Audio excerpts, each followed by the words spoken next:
button has been hit, as I now make sure Do everything it. else is working properly. And I love how it just gives you like a black screen for like a good like 10 seconds. There we go. Now we are actually live.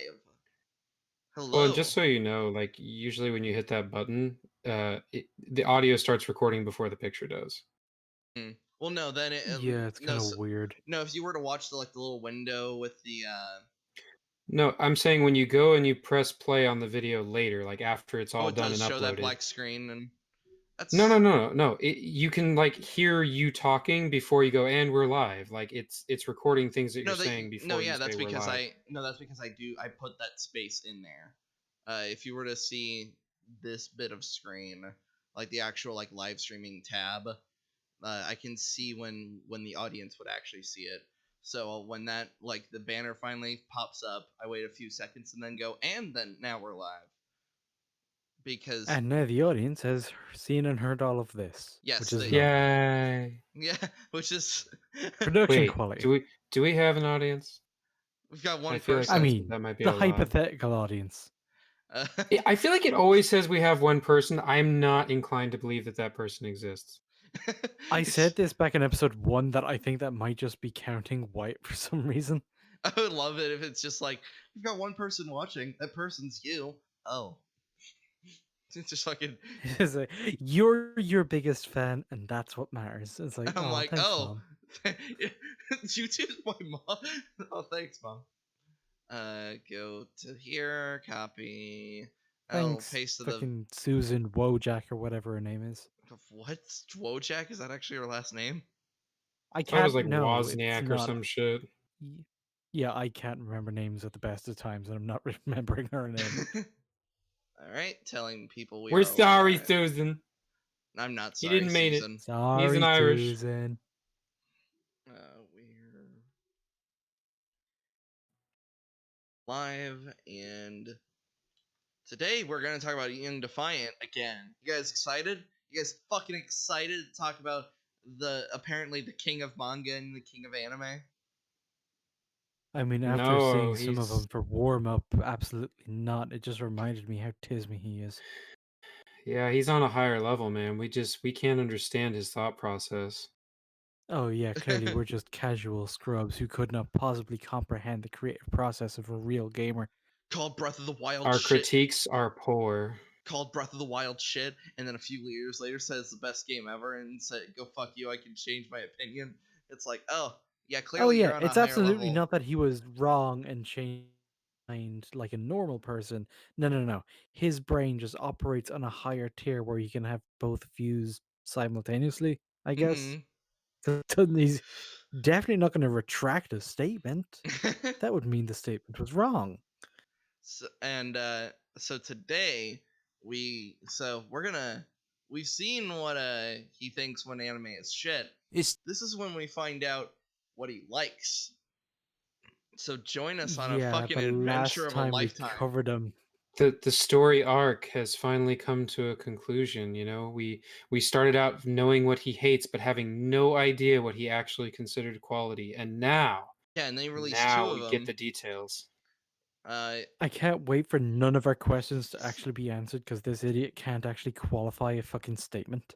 Yeah, we No. predicted that this video is just gonna be. He's just gonna like so with his worst one, he was just like, "This is trash. The animation's trash. The story is trash," and he did that to reasonably high tier fucking like animes like fucking Full Metal Alchemist Brotherhood, My Hero Academia, fucking Cowboy Bebop. Basically, if it was mainstream, if Yeah, normal people liked it, then it was automatically shit, and that's not how that works. yeah, that's not how that works. There's a reason why they're all liked.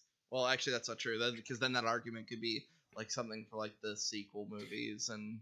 Well, No, you can yeah. always say that there's a reason it's liked. It's just a lot of the time, like with Mandalorian, the reason is kind of shit because it Yeah. jangled the right keys. Mm-hmm.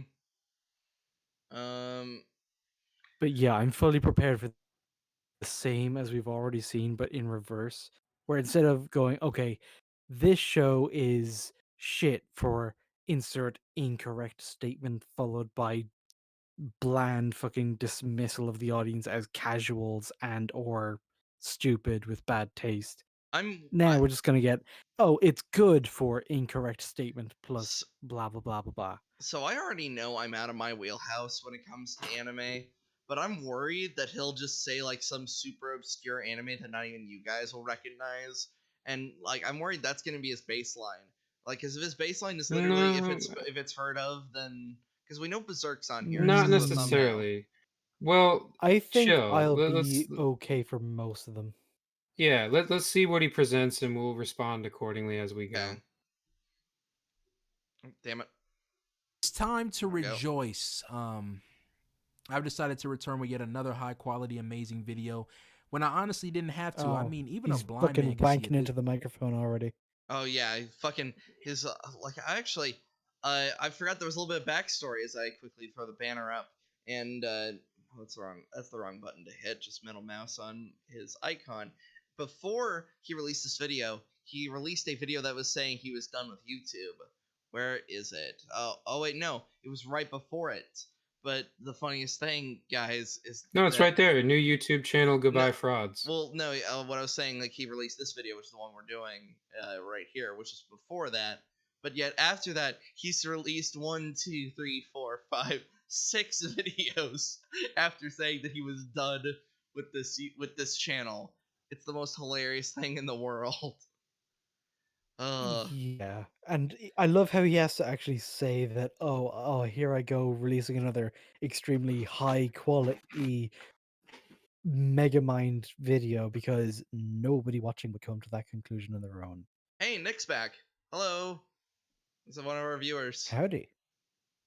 Uh, let's get this stupid fucking gravy train on the fucking roll. This point, I've been putting out nothing but back-to-back bangers lately. Manga you should read. Top 10 best Wow. video Back games. Now to coming with back some. bangers. Okay. Fucking This slow man down. is You're gonna going to fucking make give me be yourself a dick racist. rash. I don't want to do it, Susan, but I swear to God. Ninja, don't you dare. I will not be canceled because of you. Hey, I'm a minority. I can do it, okay? I mean, You're you really fucking don't even need to go there. He would be I'm exactly as retarded no matter what race he was. weeb. Susan, I'm we're a sorry. socialist. Susan, we're sorry. I'm not. Nope, not at all. That's when you just hear a knock at your door. Some more heat, some more greatness with my list of the top 10 best anime that I've watched. This list is 100% objective, by the way. Let's just make that clear. Hold on. Okay, keep this in Oh, mind, people. okay. yeah. 100% Yeah, please There it pin that objective. comment. That's going to be relevant later. Like, oof. Yeah, we'll be referring back to that. I wonder It how many reminds me of actual like objective decisions he's gonna make. it reminds me of the Telltale games when like you make a decision, then it's like so and so will remember Yeah, that. Y.A.R.P will remember that. It's just at the fucking top.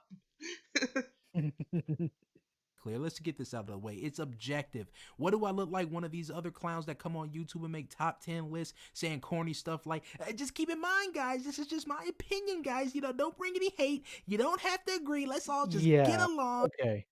So yes, that's From annoying. anyone else, that would be fine. It's annoying when they do it because it's always a disclaimer against Yeah. criticism. But when he does it, it comes across as a little different because we know from cover number 4, everything that follows is just going to be opinion statements. Yeah. It's a little frustrating because When it's he- like I normally would agree with the things that he's saying, but because he's the one that's saying it, I'm like, ugh. Like the meme of what we are, it's like, oh, these guys, their opinions are objective, but our opinions are subjective. Like that meme is literally what he is. It's true. I had to go throw more milk and sugar in my coffee because I didn't put enough You, in it. your damn dirty bean water. You put some tarmac in a cup and you drink that. Yeah, I love how he just roboted out of existence and then just ascended into the ether. How do I fix it? Yeah, every time you do that, I imagine it's like in Oblivion when you turn off gravity or you turn on no clip and you just go straight up. That's what happened. You just ascend. Whenever you robot. Yeah, every time you see me glitch out, I'm just T-posing into the ground. You are literally a Bethesda NPC come to life. And of course you spawned in And Ireland. all the horror that implies. Hey, glitches sold separately as individual DLC Horse armor.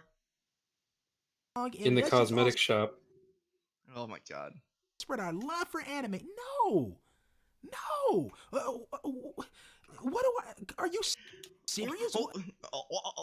White lipstick in my Valentino bag. That's what that fucking sounds like. That fucking Yeah, vine. what the fuck is with this performative stuttering over himself thing? It's so cringe. Yeah, it literally just sounds like the And vine of like it's obviously so fake. That's what makes it cringe. poggers in my white Valentino bag.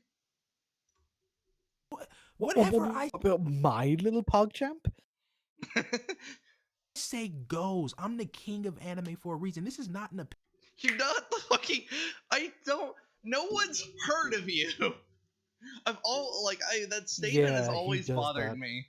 Like his arrogance is always like, because I don't like we're not the kings of objectivity.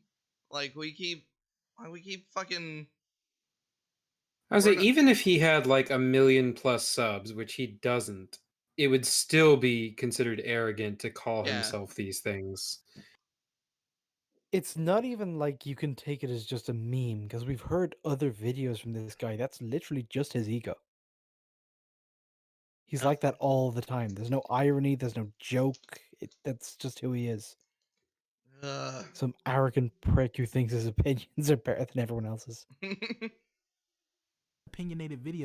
It's why I kind of really do want to get him into a debate and just see how well he can stand on his own 2 feet in an actual But we discussion. know he But he won't. can't. We can't. He it would be a can't. waste of time. But it would be funny as all hell. I'd just be like, it'd be It like would the be not so. annoying as all hell. It'd be like the not so great debate. That's the fun. Like remember, like the whole point behind that was that that guy was just either throwing insults or just not making a cohesive argument. And then Mahler and Wolf were just keeping him nailed to the ground, just being like, nope, stop it. I mean, that was fun to listen to. I don't know if it's going to be fun to do. These are some of the best anime ever created, and if you disagree, you're just a loser with bad taste. It's that simple. Is old reliable. Yeah. If you disagree, you're a loser with bad taste. Yeah, if you disagree, you're And just a everyone bad in his person. comment section is like, I don't want to be a loser with bad taste. This guy's opinions are great. It's like, oh my god. You know, you brought it please. up once before, but I'm pretty convinced you were right. I think a lot of his subscription base is like preteens or very young adolescent boys that have just been made fun they of so have to much be. that they're willing to like give their anger over to like somebody like young. Well, like this is what they think being cool looks like, you know? Mhm. Like, so this is what they try to imitate because they think it makes him more of a man. Yeah. And it's Honestly, like, yeah. Which just makes me This sad. shit is confidence for people who've never had confidence. It's like if you don't know what confidence actually feels like or looks like, you will see this and you'll think, this guy's confident. When to any normal person, he sounds insecure as fuck. Yeah, to any normal person, this guy sounds like he's just having like the most nervous day of his life. He's like, yeah, don't, like, I'm better than you. It's like, no, you're not. Only somebody that was actually better than me probably wouldn't need to say that they're better than me. Like Jeff Bezos just has that pile of money. Like he doesn't need to say he's better than me. Confident in their opinion. Yeah. No one who's confident they can say why they like what they like would ever have to say, oh, if you disagree, it's because you're a loser with bad taste. Most people with confidence would be able to just say why this thing is good and trust that their argument is solid. Yep. That's what confidence is. This list is going to once again confirm something. Something that should have been confirmed long ago. Something that should be obvious. I have amazing taste in anime. And the best part... All right. I cannot wait to put that to the test. I was going to say, we will find out, good sir. I cannot wait. And I'm predicting that I'm going to agree with a couple of these, because if you're going to talk about the best, there's a few that are pretty much always going to be up there. I mean, That's not an endorsement of his entire thing. we fucking looked at the thumbnail. Berserk's on there, and we couldn't recognize the other two. Well, hey, I mean, hot fucking take. The Berserk anime actually isn't that good. The '90s one is It good. really isn't. The It's just the modern best. ones. The 90s one is okay. It's just the best one we have. It doesn't even come close to doing justice to the story. Yeah. Yeah, the three movies are pretty decent, and the manga is incredible, but the actual anime adaptations have not been good. I mean, even the 90s one, even though it's decent, it's only decent because it's stuck to one specific arc I was going to say and didn't go outside of it. we saw a little bit of post Golden Age in the very beginning, and then the rest of it was Golden But Age. that's not even post Golden Age. That's how the manga starts as well. It starts on that arc. That's how we're introduced to it. Yeah, the Golden Age actually is like okay, we've watched Guts just kill things for a good solid 25 chapters. Now let's actually see how he is, like how he operates. And even then, they had to they cut out Puck and all of that stuff. Yeah, because Puck was too heavily tied to other things outside the Golden Age.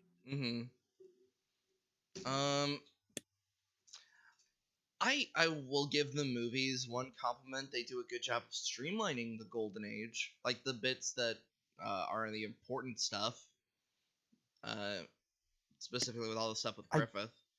Do you guys not remember the movies that much? I don't know if that's necessarily great either. I know. I don't remember those movies very well, but I remember when I watched the anime adaptation for comparison. This was before I actually read the comic. But when I did the comparison, seeing all those little things that would normally be cut, all the little battles that built camaraderie and established that Griffith was a competent commander and all that good shit. Yeah, those are actually really important to their characters. That's true. Sometimes when you streamline it, sometimes it can end up biting a certain context in the ass. Especially when all this shit comes back later on in the comic. And when Griffith, spoiler, he returns. And when that happens, that amount of history between them in the Golden Age is what makes that so fucking powerful. You cut any of that, you lessen the impact later on. I just realized I had the volume of the YouTube video too low, so let's see how well you guys hear it now. Part is I genuinely love all of the shows on this list. I'm not one of you frauds who put a bunch of critically acclaimed anime on your list, anime that everybody likes, anime that everyone's going. It's liked for a fucking reason, you prick. Also, if we go back to the insecurity thing, he's putting on shows that he really likes, whereas all these other YouTubers, they only put on critically acclaimed things, not because they actually like those things, but they're frauds. And citation? Example? Why Well, is this a conclusion he's arrived at? and I understand where you're coming from with the statement he keeps making about popular stuff, but it is somewhat of a false dichotomy because yes, there's a reason that it becomes popular in the first place, but at the same time, just because something is popular does not necessarily make it good. I know. I'm keeping that in mind the whole time. It's just when he's saying that for like things like Full Metal Alchemist, Cowboy Bebop, it's like, yeah, they're liked for a fucking reason. There's a reason why they're And the one of reasons the are kind of staple. the problem with these videos. Because we know this is why we're getting so bent out of shape before he even gets into it. It's because we know that once he names a show, he's not going to give good reasons.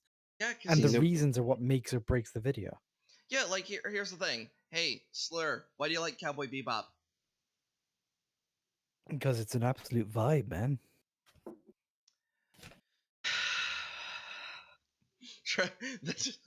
I mean, that's a massive oversimplification of a very complex statement. The entire atmosphere of the show is one of its major selling points. The art style, the soundtrack, the dialogue, all of it complements this very jazzy noir cyberpunk thing it's got on in its aesthetic, and that aesthetic is the focus point of the writing.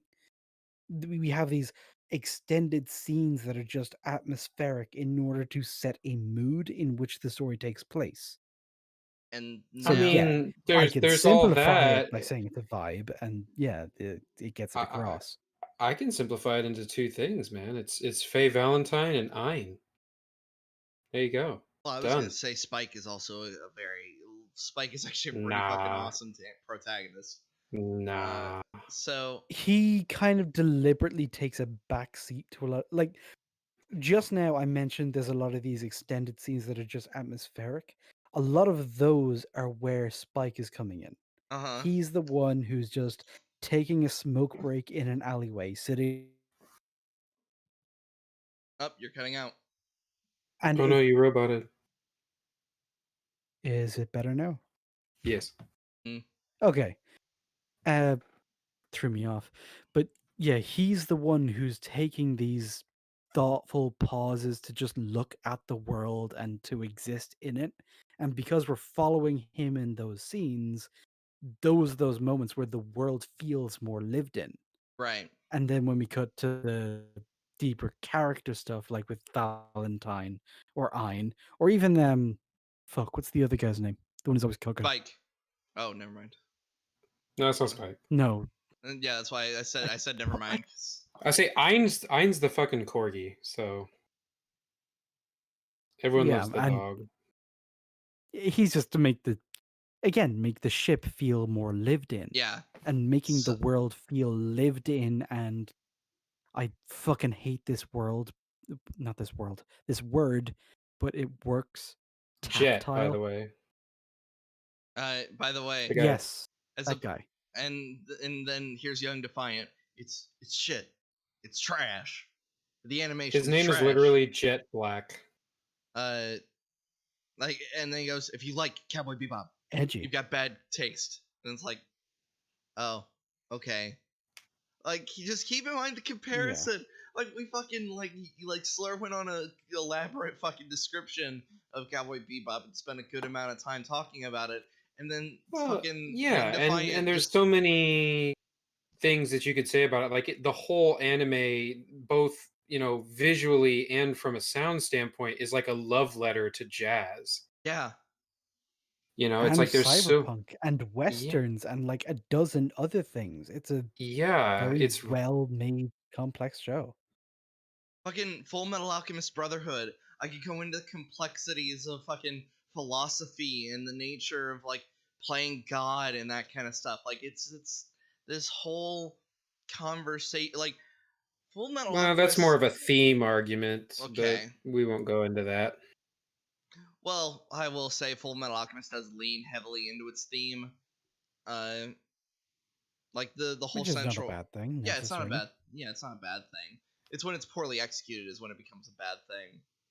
For Full Metal Correct. Or Alchemist. when you do it in like sacrifice the plot in order to prop up the themes rather Mhm. than enhance them. Yeah. All right, let's fucking. Want to agree with, just to make it seem like you're smart, like you have great taste, just to get some type of internet respect.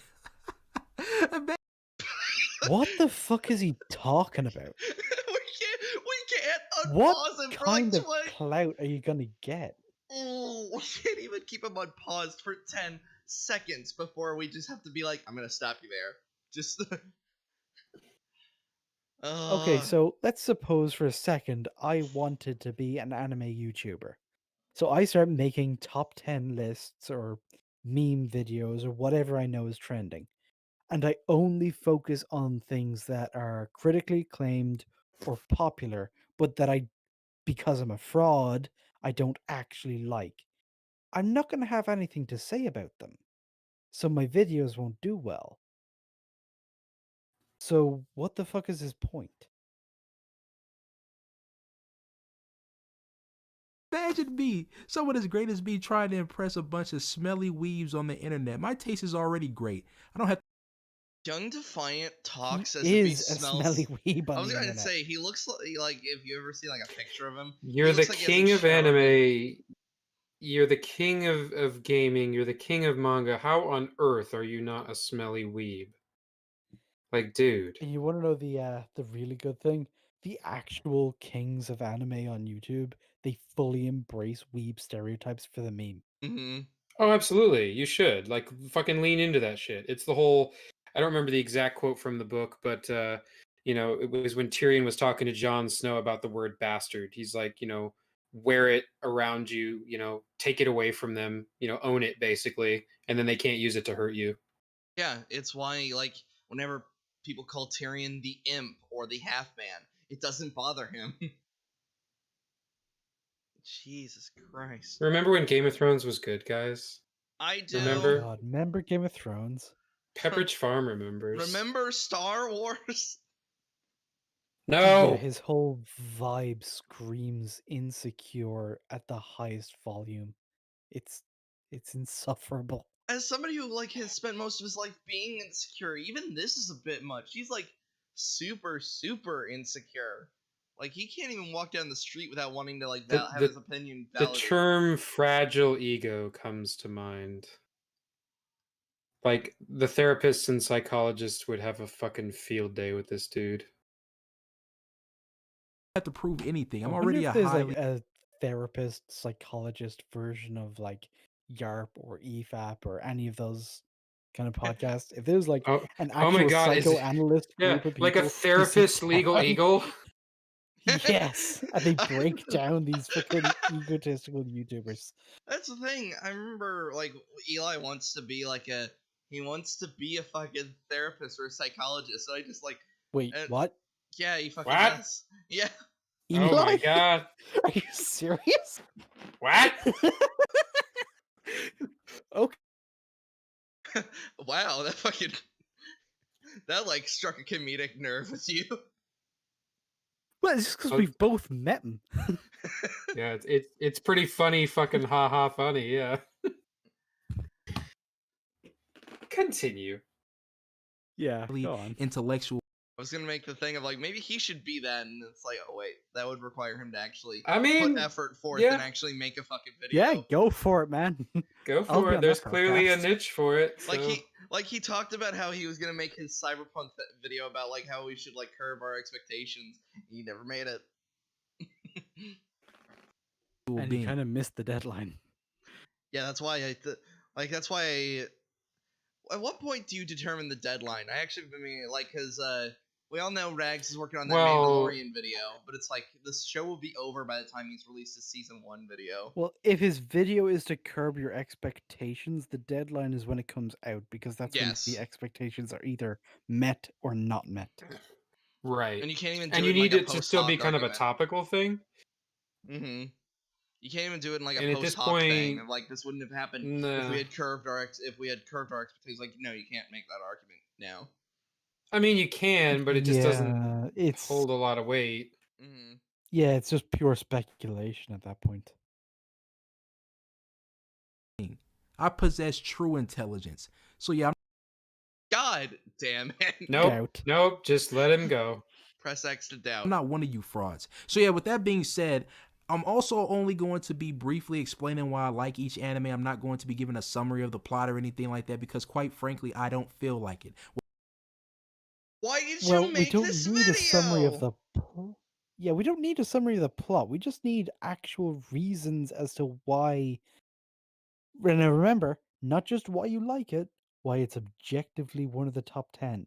Because that was your mission statement. We remembered that. God, it's like you just want to sit him down and talk to him, but unfortunately, if you even have a slight dialogue with him, he'll fucking block your ass on Twitter. Yeah, that shows how fucking secure he is in his own fucking ego. Blocks his opposition. Jesus Christ. What do I look like? Wikipedia? If you want to learn more about a certain series, you can always look it up for yourselves. With that being said, let's get right into this list. All right, so let's kick this. Didn't he put this in the worst fucking... Ergo Proxy? I cannot remember. I'm throwing up the banner. No, I'm not gonna let this fucking sit. I swear, he fucking put this in the worst list. Where is it? It had the guy from One Piece on it. Not One Piece, Death Note. Oh, there it is. Fucking... there's Cowboy Bebop, Death Note, Erased. I swear he fucking put this. I'm either going crazy because I may have fucking viewed like a minute into this. And I What just was the title that he put in there? Ergo Proxy Ergo was proxy. okay. Never mind. I don't. No, I No, don't think it was one of the. sorry for a split second. I guess since I did kind of view like a minute ahead. Okay. Whew. Throwing the banner back. Anger subsided. I was about to, because if this was on the list of worst, and then he just says it's on the best, I was about to lose my shit. I was about to be Well, like, but honestly, that wouldn't even be breaking character for him. So Let's list off with Ergo Proxy. I love Ergo Proxy mainly due to the dark and mysterious nature that the anime provides. This oh, by the way, have either of you heard of this show? I like, surprise, surprise, I Nope. haven't heard of it. think I've seen it. I honestly don't remember. The name is very familiar, and I seem to remember it's a sort of a cyberpunky thing, lots of cyborgs and people and oppressive government and all that kind of shit. Okay. anime just feels grim, like you're in some long abandoned world, and it leaves you with this very eerie feeling. I love the tone that this anime sets, and it's accompanied by some great visuals that add to the I overall experience. I Go mean, it ahead. would be lovely if you had any examples for any of this. he started out by saying that this is an objective list, and yet every single fucking thing that he rattles off is almost entirely subjective. He doesn't give any objective reasoning whatsoever. I like the feel You of it. I like the. you can make objective arguments that something has a dark atmosphere and tone, but he's just not doing it.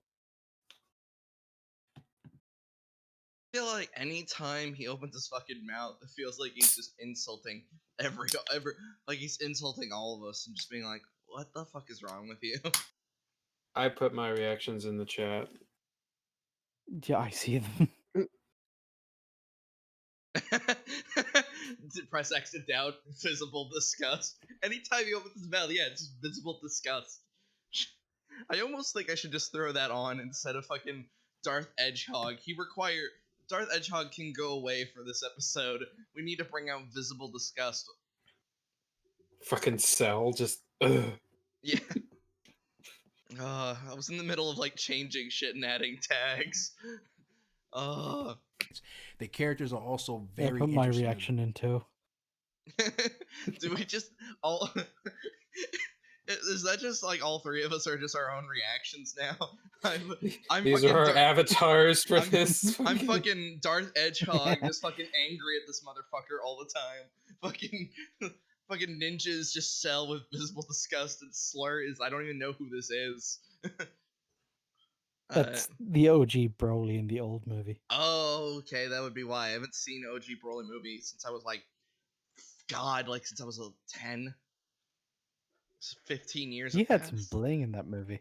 Yeah. I think we've talked about this, but I don't remember. Is the new Broly movie any good? I liked it. I mean, it's basically an hour and a half long prize fight, which is why I liked it. My problem I've always felt like in terms of the context of the whole series is how is he like stronger than like Goku or Vegeta considering they've reached above the Super Saiyan status, like with Super Saiyan God. Basically, he's a mutant, pretty much. He's got this weird fucking thing where the Ozaru transformation that Saiyans can do. Yeah, the Ozaru. He Yeah. can access that while staying in his human form. So even though his tail was cut off, he just goes fucking beast mode. So he's accessing that power boost while still in his base form. So once he goes Super Saiyan or Super Broly, as was the title of the movie, it's like he's too powerful. That was the whole thing. That's why he was ejected from the planet. He's so powerful that just him fighting somewhere will destroy the somewhere. All right. Like I said, the movie is an hour and a half long prize fight. All right. It just like I said, it was just confusing. But like they've reached like Super Saiyan God, Super Saiyan level. So somebody who's just like the quote unquote legendary Super Saiyan, it's like Shouldn't they be like? It's just. I guess it's the naming factor. He's the legendary Super Saiyan. Well, Goku's literally Super Also, Saiyan he God was Super Ozu, Saiyan. or what's it? The Kenzai boost. He was Kenzai boosting on the fly.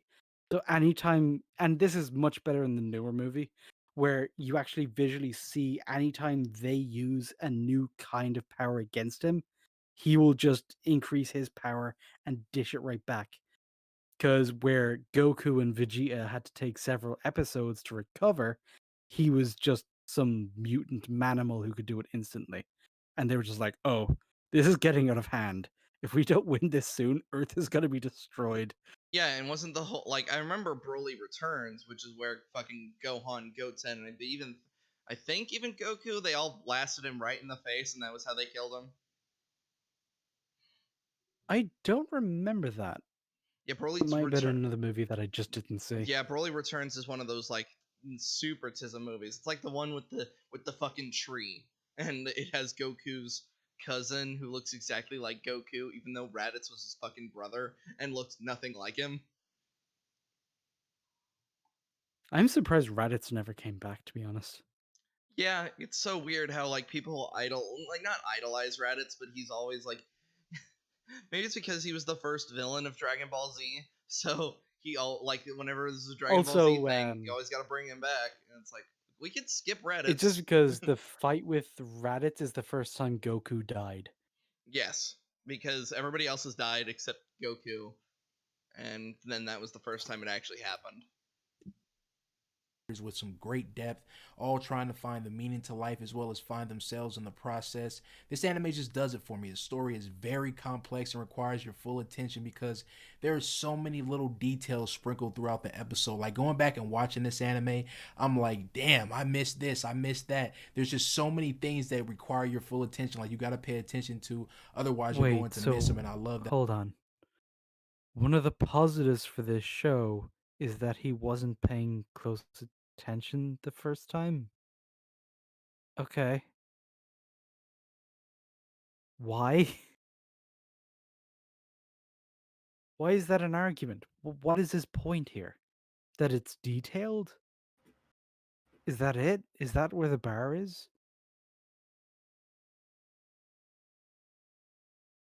That about the anime. With that being said, though, I feel like the story is definitely the weakest part of this anime. It starts.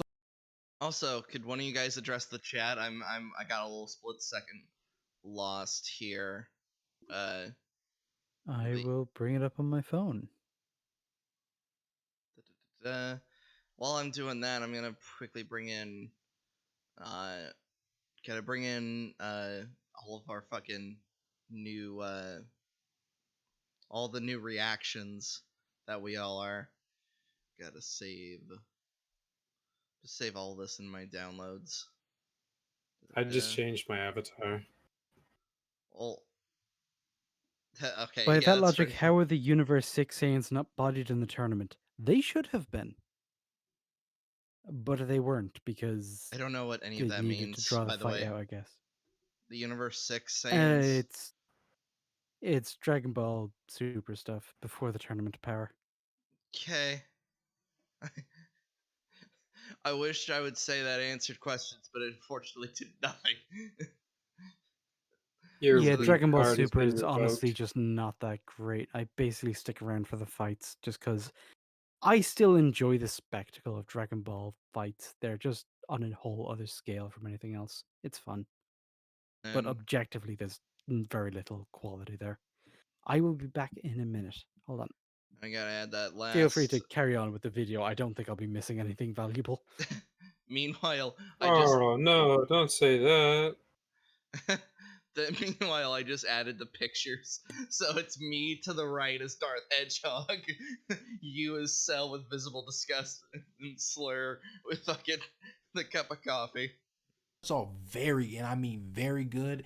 Then it kind of just takes a nosedive. Like it gets really confusing and inconsistent at times.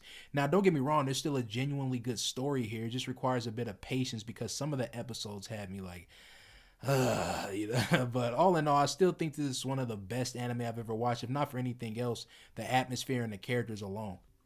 Next up, we have Hibine Renmei. This is a really character-driven. All right, well, like by this, have you seen this? Have you seen this one at all? Nope. Is this? We'll wait for Luke to come back. This is Yeah. This one is probably one of the more obscure ones. Like I have never heard of this, and Has anyone? I don't know. I've never even heard it referenced. Chad, have you heard of this fucking show? Like I said, Hibine Renmei. No, my nothing. I got my nothing. worst fears are coming true, where it's like the fucking it's nothing but the most obscure shit that no one's ever fucking heard of, and that's the only reason why he picked it. And Don't worry, we know he's gonna get to Berserk at some point, and then you can clap. Well, I don't even want to clap because he said anime, and we've already brought up the point how it's like the animes are decent, except like hold on, one of them is decent, and that's the '90s. Oh, so yeah, one of them is like average, kind of meh. The other one is like really shit, and then the movies are okay, and the manga is like top tier. Yeah, the movies are good in terms of like fucking throwing you into Berserk. Here's the Golden Age. Read the manga. It's literally that. Right. And even then, it kind of removes a lot of the context from the Golden Age, such as Gambino and what happened with. The movies did a good job of like getting you into the universe of Berserk and like wanting, like leaving you wanting to find out more. And so it's like, okay, you watch the Golden Age arc, you got the gist of it. Now you'll probably want to go out and like watch the anime or read the manga, and that's what I like. Is, you know, for somebody who has no idea what Berserk is, it's a good way to introduce them to the universe. Yeah, it's why like the last shot of the movies, the final shot is Guts in the fucking black swordsman armor walking into like a dust storm and then fading away. Luke, are you back? All right. Nah, he'll comment when he's back. What if he just like just because you like obscure shit does not mean that it's objectively good. Like if it's good, then it's good. And for all we know, it might be objectively good. I've just never heard of it, so I don't know really what to say. But the disappointing thing is, even if it is good, he's not going to tell us why. Yeah, he's not going to say it in a way that goes, yeah, that sounds really cool. I should go check that out. He's going to be like, you're basically a piece of shit if you don't like this anime. And it's like that. That's really sad because maybe this is a really good anime that I should check out, but I'm not going to want to based on his recommendation. Yeah. Like, what's, like, as much as a kind of like a half-tism it is, I would honestly always recommend My Hero Academia, especially with how superhero shit is turning out these days.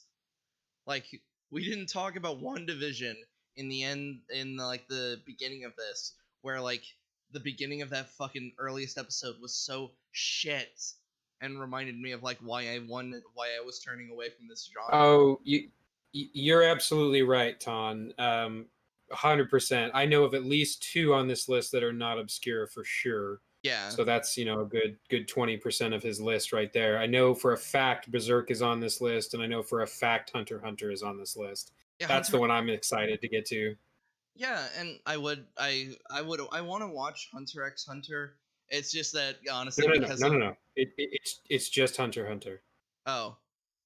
You don't say the X. The X doesn't get said? Okay. Okay. Nope. It's literally just Hunter x Hunter. Luke, as I grab him by the fucking collar of his, like, no, by the whip. Hibine Renmei. Have you heard of it? I have not seen it, but I have heard of it. I've heard of it, yes. God, and the reputation it has is that it's pretty good. Very few people have it on their top list because it's sort of slice of life-ish, which usually doesn't get on people's top lists.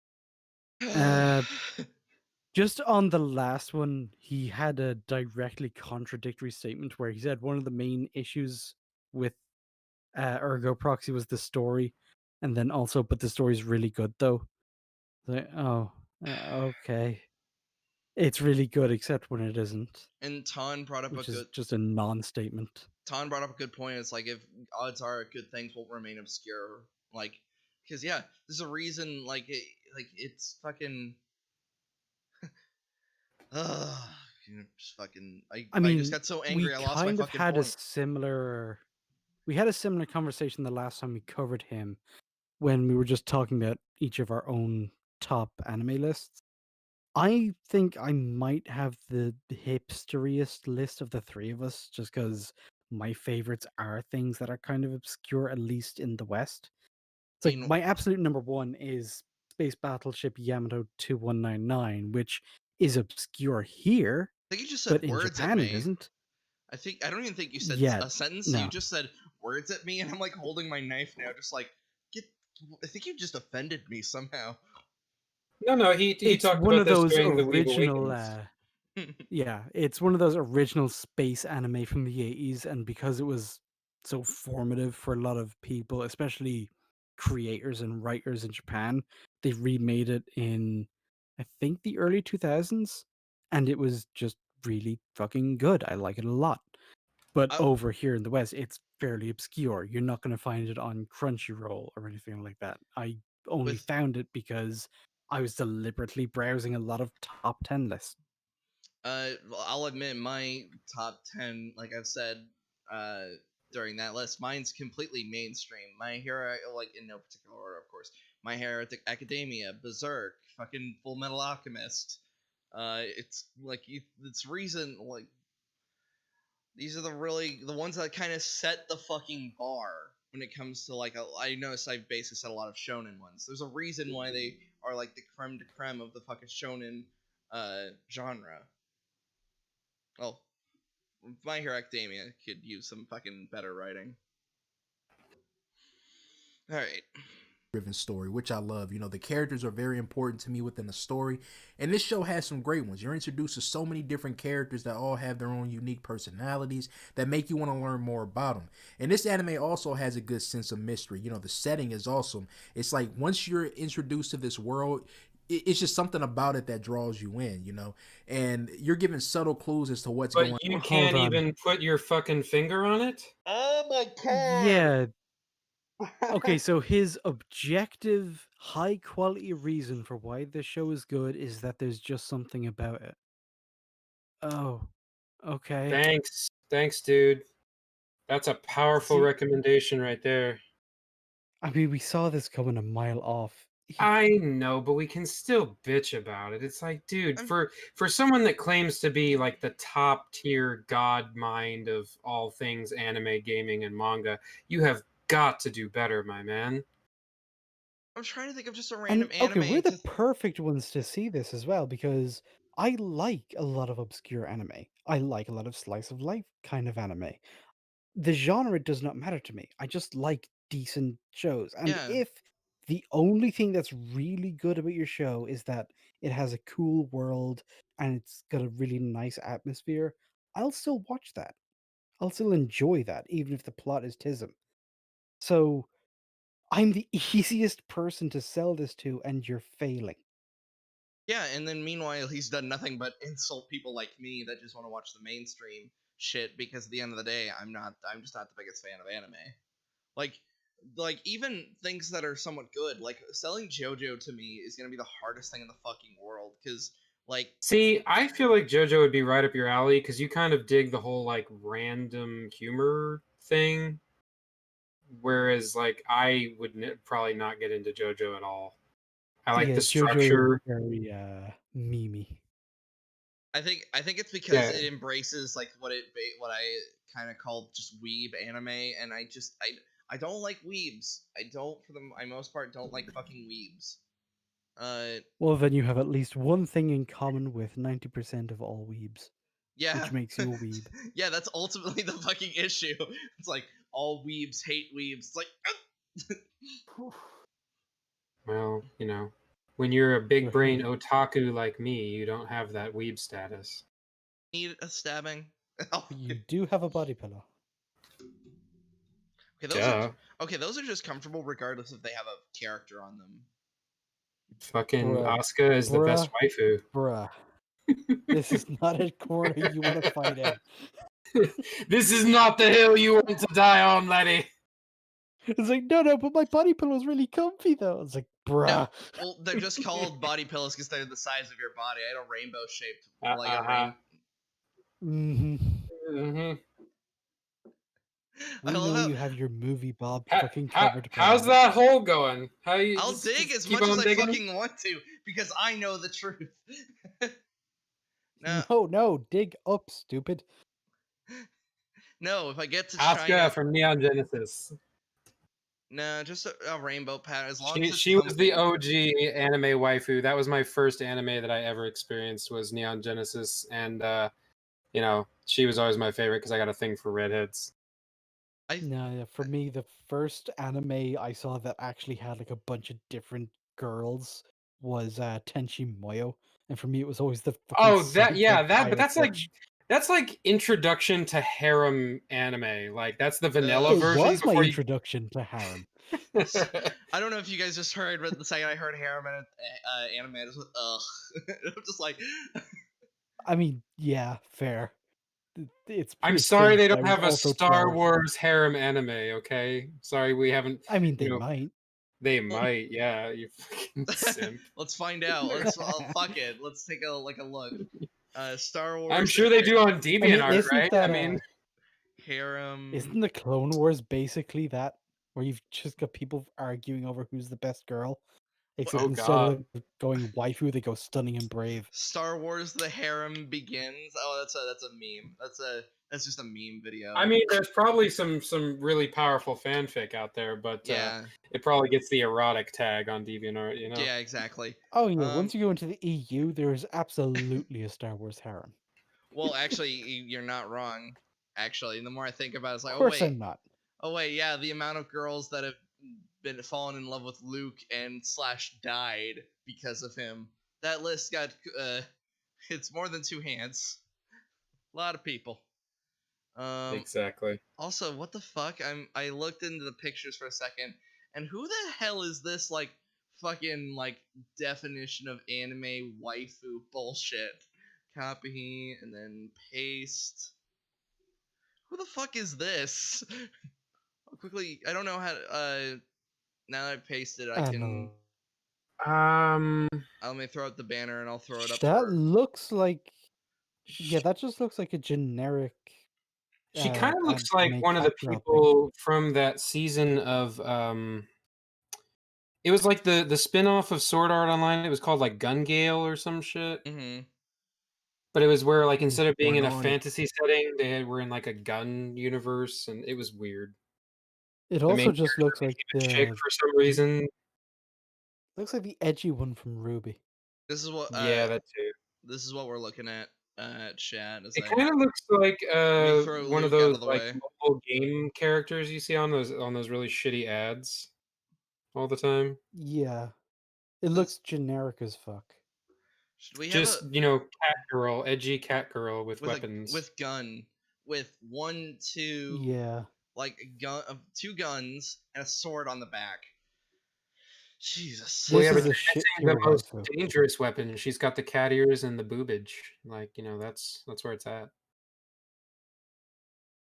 Banner back up so I can go back to bring us back to the video. Yeah, if your waifu looks like that, you're basic. Also, if you Yeah. have a waifu, you're cringe, so you can't win. Whoa! Don't hate my wife who has an eye patch because she's a badass. I was about to say my waifu's Is it retarded. Megaman? Is that? That was a Casca joke, and that was in very bad taste. Oh yeah, no, fuck Casca. I never really liked Casca. Oh, what you made the I joke kinda of like a liked her, Casca and then body she was pillow. drain damaged. No, Yeah, she went from being like a strong independent, like a good example of a strong independent female character. No, to, that's oh god, what have they done? No, This yeah. is like as politically incorrect as you can possibly get. No, yeah, that's why She's literally been raped into retardation. No, yeah, I wanted to no. like have a whole conversation on like if Casca can still be like a strong female character if like what made her No. special was raped out of her. It depends on what they do with it from now on, because they had a whole arc where they basically went into her mind and Yeah. repaired it. But here's the thing, So, she's not fucking maybe. fixed because like she even stares at guns, she becomes retarded again. That's the problem. Like I know we're still in the middle of that arc, so the damage is not truly fully fixed. It's just we made a major step and we're not able to enjoy it for even a fucking minute. Does Well, I anyone mean, else that's feel just like Berserk, those? honestly. Does anyone feel like those kind of arcs where it's like we do this ridiculously, damaging thing to one of our characters, and then we just basically magically undo it. Like it feels so like, why did you even bother doing it in the first place? Yeah, you spent 25 years It trying to. depends on what they go through. If you have to go through this whole adventure to fix this massive handicap delivered onto your party, then fine, because it means you took an L and then you actually had to work to undo it. Fair enough. But if it's just undone at the start of the next arc, or the next season, or the next episode sometimes, then Would, yeah, it's would you just say? absolutely pointless. Would you say then Aragon's scar from the first book, being healed when he got basically turned into an elf, that was shit? Yes. Yes, it was. It was kind of because I kind of just hated the scar in general because it basically made him a cripple because he would just lift the sword and then go into like pain spasms and everybody just kept calling him useless. I'm like, hey Palini, why'd you give him the fucking scar if you're gonna basically debilitate him and then like halfway through your book just take it away? What's the fucking point? Yeah, if they kept him debilitated, but he found a new way to work around it by using his training in a creative way or using magic in a creative way that made him better at magic, and that's what he relied on instead. It's like there's ways to use that, ways to go around it, but yeah, there's also shit ways. Well, yeah, and I would generally agree with it. It kind of falls back to the execution, argument that we usually bring up. It's not necessarily a bad idea. It's all about how you execute it. Yeah, like 9 times out of 10, it's about Although execution. no thanks to Young Defiant specifically, but I'm glad that we can use him as a springboard to have fun, interesting conversations about Yeah. anime. Like fuck, his actual video because he sucks. But I've enjoyed talking with you guys and with Ton about his anime preferences. Speaking of which, he mentioned in chat that he has a waifu who evolved beyond the eye patch and got a magic eye implant. Who is that, Ton? What anime are they from? I'm Yeah. not familiar with that I character. don't recognize it just from Potatoed again. eye patch waifus. Every time you Do try to they? you just potato out, man. Like, Like can we right get a as you real router? yeah, please, or like It's a work in progress, okay? you what happened to all the money that you got from that job? Did it just go into more potatoes? I have to save it because I'm between jobs again. You were Work is inconsistent, so I save. oh. And each episode slowly reveals more and more information. And while, by the end there was still a lot of unanswered questions and stuff like that, I still liked what I got. I genuinely cared about the story here. I cared about what happened to the characters. Ezra Scarlet But is that, hold on. Urza. If you genuinely or- cared about the characters and the plot, then Oh, it sounds Fairy like a Tail. major flaw that they weren't resolved. Yeah, Fairy Tail's fucking awesome. She's cool. You got good taste, Ton. Props. Fairy Tail, the show, it's kind of shit. I've only watched like the first season, and it was pretty dope. So, I mean, I haven't watched Oh yeah, all of it. 'Cause there's a it shitload of it, but stays. It stays pretty good for a few seasons. It just gets so repetitive after a while. It's just that's kind of what I leaning heard. into Like, its own tropes. yeah, I watched like the first season, I think, when they had it on Netflix, but then like all of the rest of it I had to go find on my own, and I was just like, I'm not really gonna hunt it down. It's not really worth it. I think I got up to after the Iron Guy joined the Fairy Tale Guild, all the previously evil people, after they were beaten, are now friendly people and also way less powerful for some fucking reason. Yeah, and I think it was like the third time that had happened, so I got sick of it. One character in particular was definitely a great character. She was able to make one of my favorite. What was the name of the character? That's not how we fucking Which talk about character? things. God damn it. When I say somebody's a great character, I lead with their fucking name. Like what makes Or Edward you Elric show a a great picture character? of them. God fucking damn it. I'm so it How is he pisses- so bad at this? it's kind of No, like that's not the part that stings. It's that he's so bad and he has 20,000 subs, yeah, even though he treats them like dog shit. like it's I don't know how to address any of this. It goes. It's like I know I keep falling for the bait. Excuse me. I know I keep Oh falling for yeah, the he's got you doing the rope-a-dope thing, man, for real. but at the same time, it's so fucking bad that he just keeps saying these things. Like he's just that retarded. It kind of reminds me of Sawyer when it comes to his editing.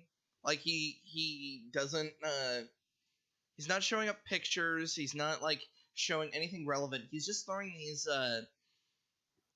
like title things up, and It's it's not. basically the equivalent of a PowerPoint, and not even a Yeah, particularly good one. it's why during his my final video thing slur look at Yeah, wasn't Discord. it? He used the term highly edited, and that like really triggered you because It you were like, did. "What the fuck?" Yeah, it's like I commented on it Because saying it like, was almost deliberately not edited. yeah, he doesn't fucking edit these things. I'm fucking I almost spoiled the part of thing. I'm not gonna do it. But No, this it's, like like I said, I'm just enjoying the conversation and kind of using him as a springboard to talk about other more interesting things. But right. I was hoping maybe there would be slightly more substance since these are things that he actually liked, as Uh, opposed to things that he didn't like. But is what it is, I guess. you know what it is? It's like even when I was talking to Sawyer about his editing, I showed him an example, and I showed the stream the example of like, here's how you could have done this to just bring people over to your point. And it was like by Abby, and then showed the picture like this quick scene of her dad when he's dead and laying on the floor, and she's like, "Dad!" And it's like why she's a great character. It's like that's how you do this kind of stuff. You can like it's so fun being a shit tier editor is you almost have to be on purposely that bad, or you honestly have to be working with the most free garbage shit, because even movie maker can do that kind of stuff. Even movie maker can like actually like present more of an argument if you work it properly. And I think there are apps you can get on a phone that will still do the things you need to do for a basic YouTube video. I edited a vlog with my fucking phone. You can do this kind of shit. uh Characters of all time, or she was able to become one of my favorite characters of all time. The pacing was good here too. You know, I never felt too slow or too Wait, fast hold on. paced. Was that the end of that point? She was able to become my favorite characters of all time.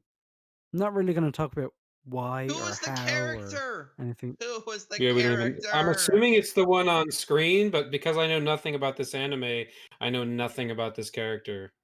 How do you Yeah, fucking? I So have to assume that's just the protagonist. So I don't know if that's the character he's talking about.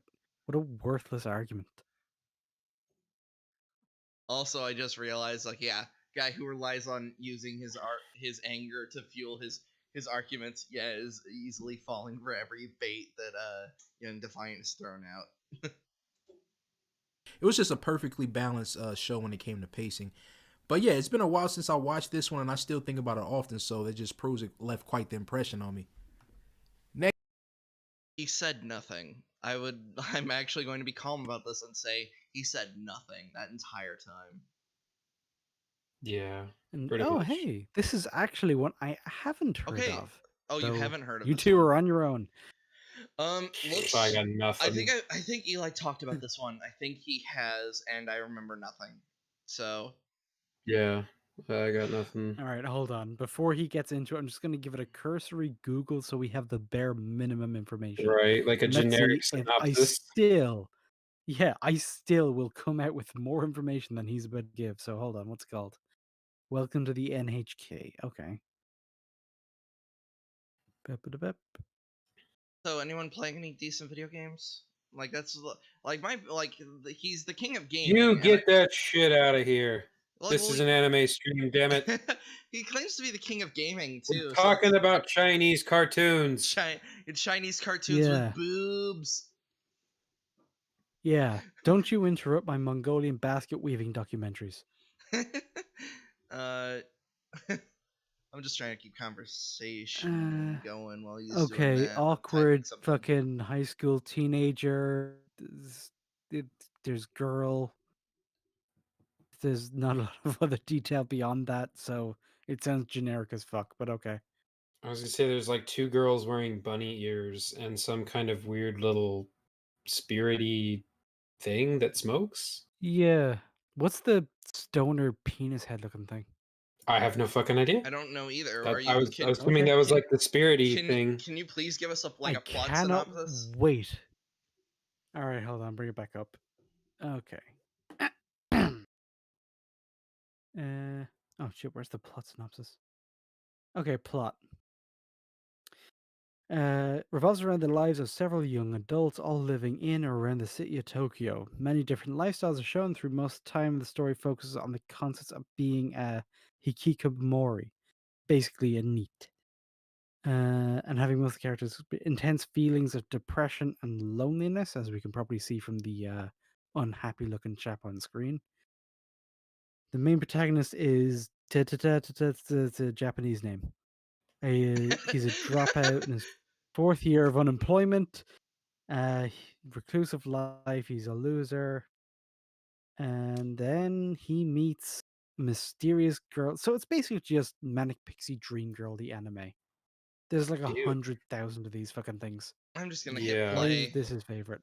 I'm just gonna hit play. Next anime is Welcome to the NHK. This is one of the most depressing yet oddly enjoyable anime I've ever watched because it blends like real world issues and dark subject matter and then comedy at the same time. Even though it's dark comedy, it's like it's just a mesh of different ideas and different things, and it's a unique experience to say the least.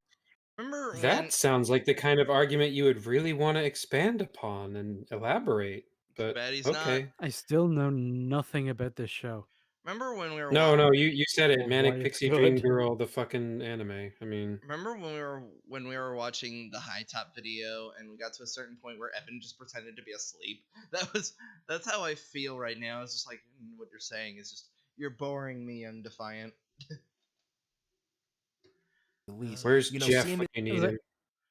Like, the whole point of this video is these are his objective opinions on why these are the top 10 things he's ever seen. And after seeing each segment, we still don't know. I can't wait till when he gets to Hunter x Hunter, because then when he can't explain the points, I can just look right at you, Ninja, and be like, "Why do you like him?" But we're saving it. We're saving it. Oh yeah, I'm hoping he saves that one like for last. I want that to be like the fucking main event, man. We're building up to it. The hype train is real. Just like Big, how yeah. when he goes to Hunter x Berserk, Hunter's a meaty one. this recluse, scared of the outside world, slowly come out of his shell, meet new people, go through different experiences that ultimately help him grow as a person is amazing. It's pretty inspiring too. It's like no matter how bad things may seem, there's still hope. You know, it's just it's done in a way that just felt authentic. To me. Okay, that sentence, no matter how bad things may seem, there's still hope because you'll meet new people, you make new friends, you have new experience. He's just described like a good 60% of all the anime that fucking exists. True. Like, every high school anime has that as part of the story because they're fucking high school students. yes, Ton, we covered a high top video. It was literally it was like the last episode. We had Evan from the South podcast, and it was his over the Batman Begins video where he spent like what a good 15 minutes saying fucking nothing. He basically summarized Batman's history. Yeah, he had a two-part. We covered two videos because he broke it into two parts for some Right. reason, and it was like 45 minutes altogether. And in the first video, he spent like the first 2/3 or 3/4 of the video not even talking about the fucking subject matter. It was ridiculous. Yeah, it was fucking awful. And like yeah, I said, I think was the first 2.5 to 3 minutes was just behind the scenes footage, Yeah. and we also had problems with that because he was cherry picking comments from production staff that would support his arguments, and they were all wrong. and it's like I said, at one Yeah, point, Evan it- just pretended to be asleep. He was actively snoring. Like, Yeah, we were really waiting for him to make a fucking point, like any point at all, and it took him what was it, like 10 or almost 15 minutes into the video before he actually made one. Yeah, I think it was like 9 minutes, 30 something seconds. It was bad. Uh, And I loved seeing his journey. It was really an unforgettable one. Next up is Phantom Requiem for the Phantom. So this anime does an Wow, amazing what a job. fucking title. that's a Yeah. shit title. I've never heard of this, but the title alone makes me question it just because that's, okay. It's one of those things I have to assume it sounds cooler in Japanese. Oh, yeah, it's probably a In English, it translation sounds thing. retarded. All right, I'm gonna Google this one too. See, this is another thing I brought up on the last one of his videos we covered. When you have someone who has this elite tier gatekeeping, elite status taste in anime, there's a few regular customers, a few that I'm familiar with, and he's just going off the rails. Like, this is just some real hipster hours. Yeah, I mean, I've never even heard of this at all. I've never even heard anyone reference this. The art style kind of reminds me a bit of Persona, but that's because Persona has, I don't want to say a generic style, but It kind of does, though. Like, it's that It very, does. like, generic anime, visual aesthetic. Which is also what this is. Okay, here's the plot synopsis. A pair of assassins with no memories of their past work for the Inferno crime syndicate, hoping they can one day escape the world of lies, deceit, and violence. Oh, Oh, okay. wow. So it's Assassins and Amnesia. Wow. Awesome. Yeah, those. this sounds generic as fuck. I'm even looking at Hard. screenshots and I That mean, sounds like a hard pass yeah. for I mean, me. I do want to say, does generic always mean bad with you guys? I'm not trying to say that in a negative way, Mm, but like it does, Not necessarily. like Like, I would say, in retrospect, looking back, The Lord of the Rings is generic because the entire genre is based off of it. So all right. of the tropes of things I'm very familiar with, that's what generic usually means. Mm-hmm. It's not necessarily bad, but we usually mean it to mean uncreative, not special or memorable. It just kind of blends into the background and doesn't stand out. Is That's how we usually use it.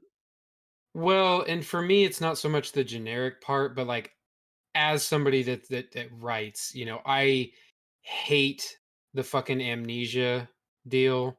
Oh Like yeah. it's Yeah, just that's such just a a crutch. cliche. Yeah, it's really not interesting to me to have characters that are Mm-hmm. amnesia.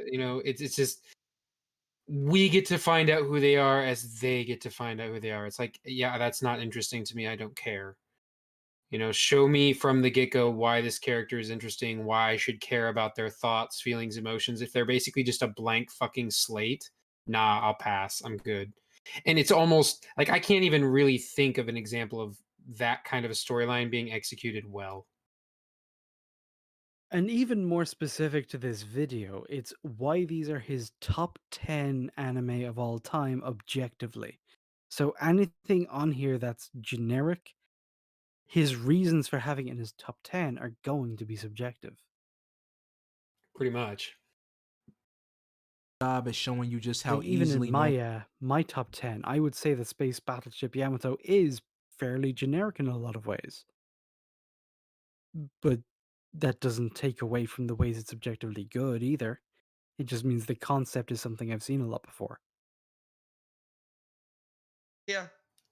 I So my problem would be with my top 10. Since I don't watch that much anime, my argument would mainly just lean on the subjective. Even though the ones I like are pretty objectively good, the possible exception being My Hero Academia, because it's got a lot of fucking flaws, specifically with Deku's writing. But I probably would just lean more on the subjective thing, just because of my lack of experience with the genre. Normal Aw, people hey, we got one can of turn Young into Defiance ruthless guys killers in the depending on the chat. circumstances. And What? what Oh, wait, do we? Let me see. Oh. Oh, this is great. You know, Naruto, just so you know, he actually has said multiple times that people who use anime characters in their profile pics are losers. So I'm confused as to why you support him. I just don't get it. Also, he said Naruto is trash and your profile name is Naruto. So I'm again confused. Yeah, But he's not on your side, dude. Yeah, he's not on your side, and also it's kind of just one of those things of how old are you? Because our theory is basically that like 12-year-olds like his content. So if you're watching his If shit, even if you're 12. if you're like an adult and you like his content, then it's just like, who hurt you and why have you not grown the fuck up and learned from the lessons? Like that's just what it I mean, I'll is. just go back. Like This guy is confidence to like 7 to 8-year-olds who've never actually experienced a confident male role model. mhm. pretty much. Oh, this is fucking hilarious. Are you guys still looking at the chat? Yeah. Yeah, nothing's happened. No, he fucking like I guess since I see like the main chat, he fucking responded to us. Oh, okay. Good for him. I don't care. Let's continue the video. What I love is it doesn't try Yeah. to make you feel sorry for the characters like in other anime, like, oh yeah, they're killers, but it's not their fault and blah blah blah. I hate seeing What? Well, I mean, we don't know the exact execution, but that could be an interesting point. You Yes. know, but I think the amnesia part of the storyline would make that a little bit blurry. Like, is the anime saying that you should feel sorry for them because they have amnesia, or is it depicting them as cold-blooded killers regardless? Like, there could be some actual merit to that. That's one of the few things he said that actually could be interesting. I just wish he would expand upon it a little bit more. Yeah, it could be. Or are we meant to feel sorry for them for completely unrelated reasons that he hasn't bothered to dive into? We Mm, don't know. Right. He's we'll just never not giving us know. enough to go off of. that. The story is solid. The characters are great, and this is hands down, without a doubt, the best assassin anime I've ever What watched. characters are There's no great? Why are they great? Why any of this? Why even make this video if you're not going to actually explain any of your points? other assassin anime touching this one, and if you think there is, then you're just wrong. It's that simple. Next up is Neon Genesis Evangelion. The main Hooray! Hey, So, I know the broken clock. Hey! I know boys. I Hey! know the memes, but I've literally never watched it. Getting the fucking mech Shinji. Okay. Yeah, this is no, I mean, I will genuinely agree with him on this one. Like I said before, this was my initial experience to anime, so straight into the deep end of the pool for me, and it is some good shit. I will say that I don't even know if you'd call them reboots, but they did like these new movies where it's like 1.0, 2.0, and 3.0, and those are like really, really bad. They basically Yeah, just they're recap the literally anime, not worth and they watching. have like this weird self-insert character that gets added in for some reason. But the original anime by itself and the two follow-up movies are really good. So Yes. I'm curious to see if he gives us anything to go off of. But if he doesn't, I mean, I'm sure me and Slayer can. So I that's mean, I something. think it's just going to be the same thing as last time, where even when we agree with him, he's not going to give either any reasons or any reasons that are accurate. Yeah, we'll just see what he has to say. main appeal for me when it comes to Evangelion is the dark and depressing nature of the show. Wait, I what? love dark and depressing. What? Did anyone else hear how he I'm said that? Hold on, I'll rewind up. He does the name thing weird. It was kind of like what he did with Nier when he said the name for Nier when we were doing the game video before the stream started. Yeah, and he said He near does, autonoma or something instead of yeah, automata. right. He just has this like pronunciation thing that's a little Let's different. let's Comes to see. Evangelion. automata. Next up is Neon Genesis Evangelion. The Evangelion. Evangelion. Even Yeah, I fucking know how it's. Oh my gosh. it's a take on Evangelion. evangelical, as in biblical. It's to There's a do lot with of angels. religious themes. Yeah. Yeah, they're kind of relevant. Main appeal for me when it comes to Evangelion is the dark and depressing nature of the show. I love dark and depressing shit, and not many, if any, do it better than this. The story is great, no doubt about it, but where this anime truly shines for me and what makes it one of my favorites and one Very that I few shows depict depression as accurately or as well. I don't know if that's the same thing. Well, and arguably the beginning of this show isn't really all that depressing. I mean, it has its moments in the first few episodes, but most of the middle part of the series isn't really that depressing. But towards the end, that shit ramps up real fucking hard, real quick. Well, yeah, it's like in the beginning, we're introduced to sort of the action set pieces, and it's only once it gets going, it's like, oh, these are real people who actually have to live through this shit, and it takes a toll on them. And we sort of build on that until we get to the end, and then, oh boy.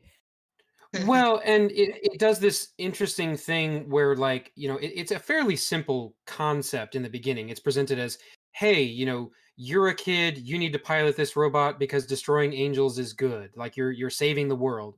But then it's like the more you learn about it, the more fucked up you realize all of this is in retrospect. Like this whole thing that they've been doing is really, really bad. Yeah, and I think it's by the time you get to the Kaworu arc where the whole conflict is just thrown into question and people are just breaking down. It's like, why am I even doing this? Yeah, but it's a lot of like there are depressing moments, but they're also very linked to the character, like with Ritsuko and her mom being the computer brains, or Misato having to kill her lover and then finding that voicemail that he left for her on her machine and like fucking weeping and breaking down because of what she did. It's like it's all really fucked up, but you understand why it's happening. It's all set up, it's all foreshadowed, and it makes sense. Like these payoffs are traumatic and impactful because the show earned them. It's not one of those I subverted your expectations kinds of things. I deem to be the best are its characters. Seeing these complex characters with so many layers to Hey, them deal I with mean, trying to save the give world. give the man his due. I just like I said, that was absolutely a good take. The characters in this show are phenomenal. But he's not giving And examples. yeah, He's they making carry No, the he didn't entire give, show. but I'm just saying, give the man. He said something we agree with. I mean, I don't Yeah. think the bar is getting much higher than that. He's not going to give us specific examples. He's not going to say this specific character really resonated with me, but at least he acknowledges that the characters are really strong in the show, which is true. So hey, that's something. Yeah, we'll While take also it. dealing with their own internal conflict is amazing. These are some seriously broken characters. It makes for a very enjoyable watch to me. No, it is no. Somebody said like Well, that's how you no, pronounce it, you dumb fucks. It's like that's not how. like that he. that's he's not wrong with the with that these are broken characters. I'm paying more attention to the audio than the chat, admittedly, but um yeah, no, it is good because they feel like real flawed people. There aren't any like Mary Sues or Gary Stews. Everybody has some real issues. God, could you imagine Ray in this series? She'd just kill all of them in like an instant. She'd just get into the mech and have no problems. She wouldn't have. She wouldn't be a fuck. She wouldn't be fucking Shinji. Get in the fucking mech. Me. Easily some of the best written characters in anime. Fact, this is not an opinion. If you don't like this anime, if you don't agree with anything I'm saying here, you're just not a real anime fan. Sorry, go find another medium immediately because you're just What does that mean? What I. the fuck is a real anime fan? What is that? That's Again, we come right back to the insecurity. yeah. It's the insecurity, and it's also like you said, it's the one true Scotsman argument. Every time it's the one true Scotsman argument. Like I'm the realist fan. It's uh, like it's kind of like didn't I say he's like the worst kind of gatekeepy? Where it's like just the toxic gatekeepy and not even the we just want to keep the media consistent and of higher quality gatekeepy. Yeah, he does not give a shit about the quality of the media. He just wants the clout of having the refined taste. And he knows that if he doesn't include this one, he's not going to get that clout. Yeah. Just doing nothing but embarrassing yourself. Next up, we have Monster. This is the Slur? I could have sworn I've heard of this. Hold on, let me Google it real quick, see if I can jog my memory. All right. Doing that thing called Ninja, you heard of this? research. Wasn't this one that he brought up in a different video that we were looking at? Where he was like, instead of watching this one, go watch this one. I think it was I think it was in it was his when we were watching shittiest. his video about like the top 10 worst anime, and he was like, instead of watching this, go watch Monster. But I don't remember what the other anime was Yes. he was referencing. I don't remember what one was, but yeah, just reading the synopsis again.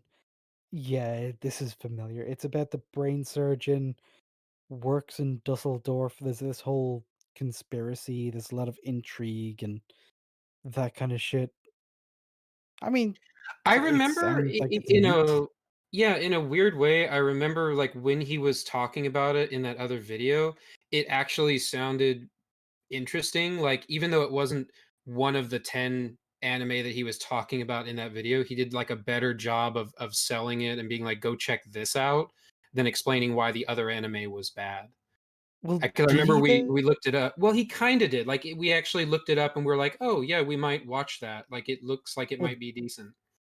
that's kind of my point. He didn't do I did by Yeah. Googling it. He Mm-hmm. didn't sell it to us at all because he doesn't fucking make points. He Yeah, just says, it's "Oh literally yeah, this is non-arguments good. every The time. characters are good. The writing is good. If you don't like it, you're shit." And that's how he covers everything. He doesn't articulate points or give examples or explain why he arrived at his conclusions because that would take someone with actual talent or points to make. perfect game of cat and mouse. So much better than that Death Note garbage. Death Note was pretty There we Oh go. yeah, It there was you go. It was That's Death what he was Note. He comparing it There to. it is. compared it to. Yeah. Okay. Death Note's pretty good. I haven't watched it, but I've heard it's pretty good. I have watched it, and it is pretty good.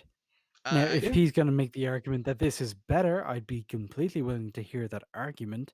It's just too bad he's not fucking making it. So, I've got nothing to work with. much Monster for toddlers. Like imagine thinking Death Note is actually good. Big yikes. That's a big yikes. That's a because it is But good. Is but that the why? summation of his entire argument? It's like, oh, Yeah. imagine thinking blank, big yikes. You are cringe if you disagree with me. And all the 12-year-olds who watch him are just like, I don't want to be cringe. I agree. I don't. No, Death Note is I mean, it has its moments, like where it has ups and downs in the plot. Like there's a big change that happens, towards the end that kind of changes up the thing he Mhm. referenced with the whole like cat and mouse back and forth thing. So the dynamic does shift towards the end of the series, and I get where that can cause some people to kind of lose interest a little bit. Hey, Oh, yeah. But lit. overall, it's a really solid Hey, anime, like for what hey, it is. hey, lit 11. I said I heard it's good. I'm not saying it like 100% is good. no for me. That could never be me. But the story in this is just incredible. You know, it jumps all over the place, future, past, present, but still pieces everything together perfectly. The characters are interesting, having one of the best antagonists in anime. Address him by Oh, his Well, name, I then. mean, tell us Address. about this antagonist. I was gonna He's say Fucking these so all elaborate. sound lame. like they sound like really good things. Like I wish he would expand upon them a little bit more. Like, how it fits these puzzle pieces together does sound really interesting because that's a lot of different things to juggle, like past, present, future, all these things line up perfectly.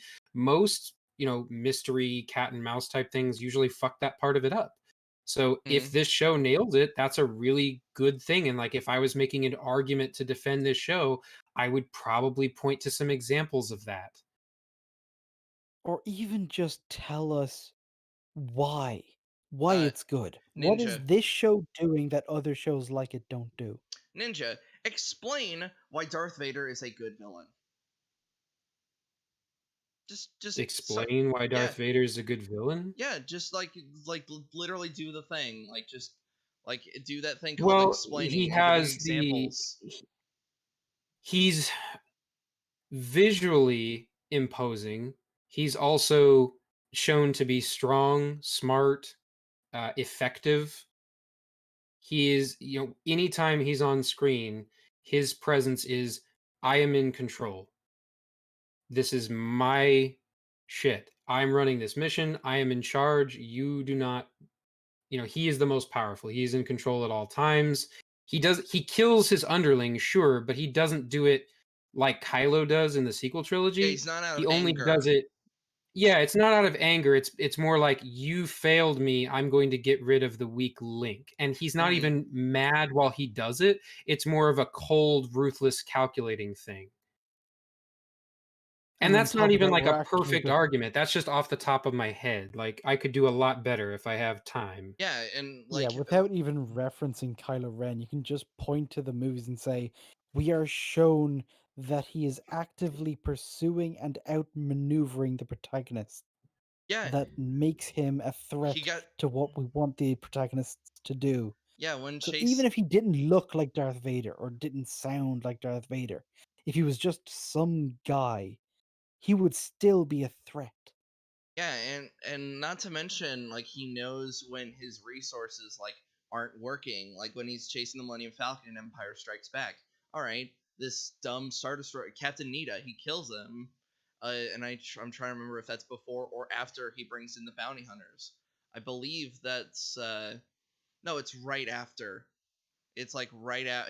Captain Nita loses them right after he has the bounty hunters, but he knows that he really needs to capture the Falcon so that he can get to Skywalker. So he hires smart bounty hunters like Boba Fett to track them down, and then Boba tracks them to Cloud City. They go ahead of them and set this big fucking trap.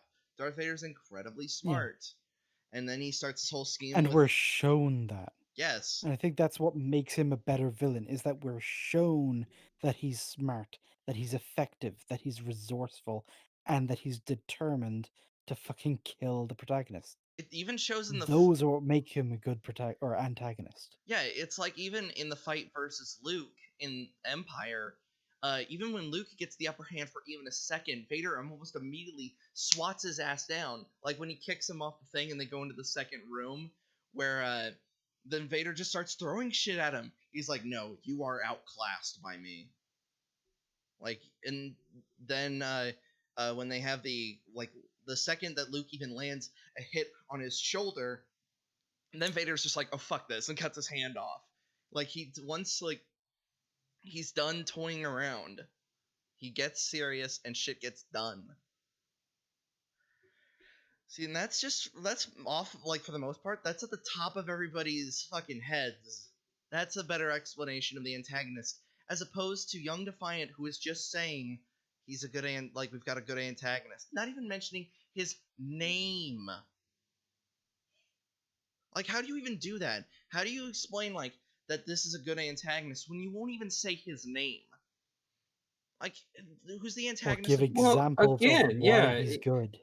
For all we know, he is a good antagonist. We just don't know why, what makes him a good antagonist, who he actually is. Like, we don't know anything. Yeah, So Yeah, that explanation was, off the cuff, but at least it's an explanation. We're not even yeah, getting that. We're just getting it's good because it is. yeah, yeah, it's good because it's good, and if you don't think it's good, it's because your taste is trash. It's like that's his argument for literally everything. Young Defiant is just a shit person at explaining things. yeah. And even as Yeah. somebody like myself who is bad at explaining things, once you Well, finally get me to focus, I can give you these explanations, and I can really I'm get into the nitty gritty of it. no, I'm going to go way out on a limb here. I'm going to say the man might have some legitimately good points. We just don't know because he won't make them. Yeah, Like, he won't tell us what those points are. That's I'm why. not even saying everything that comes out of his mouth is a lie or anything like that. Like for all I know, he's clearly got some good taste. He likes Neon Genesis. He likes Berserk. He likes Hunter x Hunter. Those are not things that we disagree with, but it's just like, just say something. Say anything. Give us an explanation. Give us something to go on. That's why I would love to just bring him on to just like have a fucking conversation to be like, all right, now make a point. Just Nah, make we're a we're point. too far beneath him for all that. Yeah. Oh Uh, yeah, he's the anime king, didn't you know? Also, I really just want to fucking ask him, like, is this a character? Just answer that question. Is this a character, or is this how you actually are like? Because my god, you need some fucking confidence lessons. If this is your real personality. And yeah, This is don't try to impress us. Don't try to have the ego. Just tell us why you like the thing. You don't have to be objective. You don't have to be super well thought out or articulate. It's fine. Just relax and be honest. Ugh. this is just a mystery thriller that can keep you on the edge of your seat and keep you wanting more. And I just love when anime do the manga justice. I can honestly say that I prefer the anime over the manga when it comes to Monster, and that is I mean, there's plenty of good stuff that where the adaptation is kind of better than the book. I Well, sure, but that's not the point he was making. And right. I do think, again, there's an interesting argument to be brought up there, that Mm. because there are a lot of examples of anime adaptations that don't do the manga justice. So that could have been an interesting point that he said, hey, this one, is actually better than the source material. That's a really cool point on its own, but I'm guessing once again that he's not going to elaborate. He's not going to give us an example of how it's better than the manga. He's just going to say it and it is what it is. Yeah, if you come onto a video and you say that this is good or this is bad or that this is better than this, that statement means nothing if you don't tell us why. very rare. It's like when we were talking to Sawyer. His points were weak because he just rambled. If you really wanted to like try to explain to us like why Abby was apparently a great character, then you got to elaborate and you got to actually like get into the nitty gritty. You can't just basically be like it's Well, such and such and Yeah. so and so. yeah, the difference is he was used to dealing with incredibly weak arguments that people were trying Right. to use to essentially counter him. And when you're used to fighting those levels of arguments, when somebody comes at you with a real argument, you're like, "Oh, wait a minute. Yeah, no, I wasn't prepared for that." It's kind of like when the guys went on EFAP and were talking about, oh, TASM 2 is better than everyone thinks it is, and then they got absolutely ripped to shreds because they countered them with actual points instead of like, oh, we thought you were going to bring up these weak arguments that everyone else brings up all the time. And it's like, don't assume that maybe. Yeah. It's you're going in expecting the straw man unprepared for a normal man. For me Right? It's like, oh shit, this enemy fights back. I wasn't prepared for that. Yeah, the straw man doesn't just sit here and let me fucking punch him.